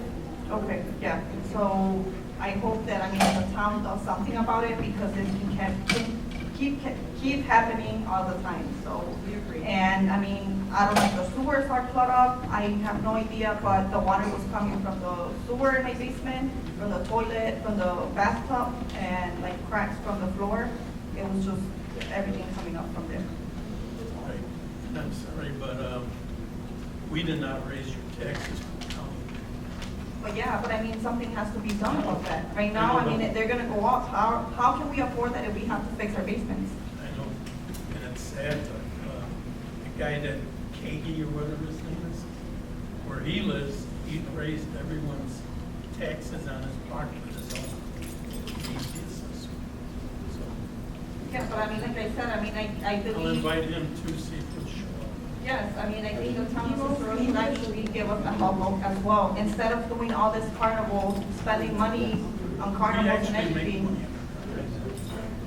Well, yeah, you make money, but then where's the money at if you're not helping us? We use it.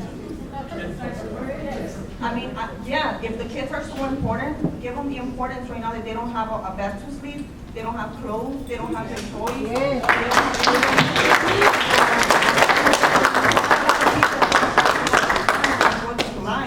Why? Because they don't have any money.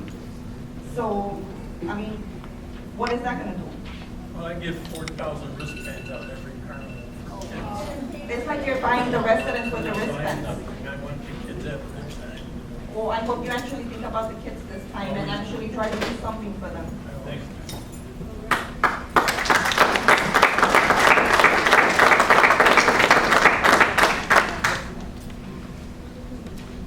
I make a motion to adjourn until July 25th, Tuesday. Motion by trustee Baruso, second by trustee Garcia. All in favor? Aye. Opposed? Ayes have it. Thank you, everyone. It's a wrap.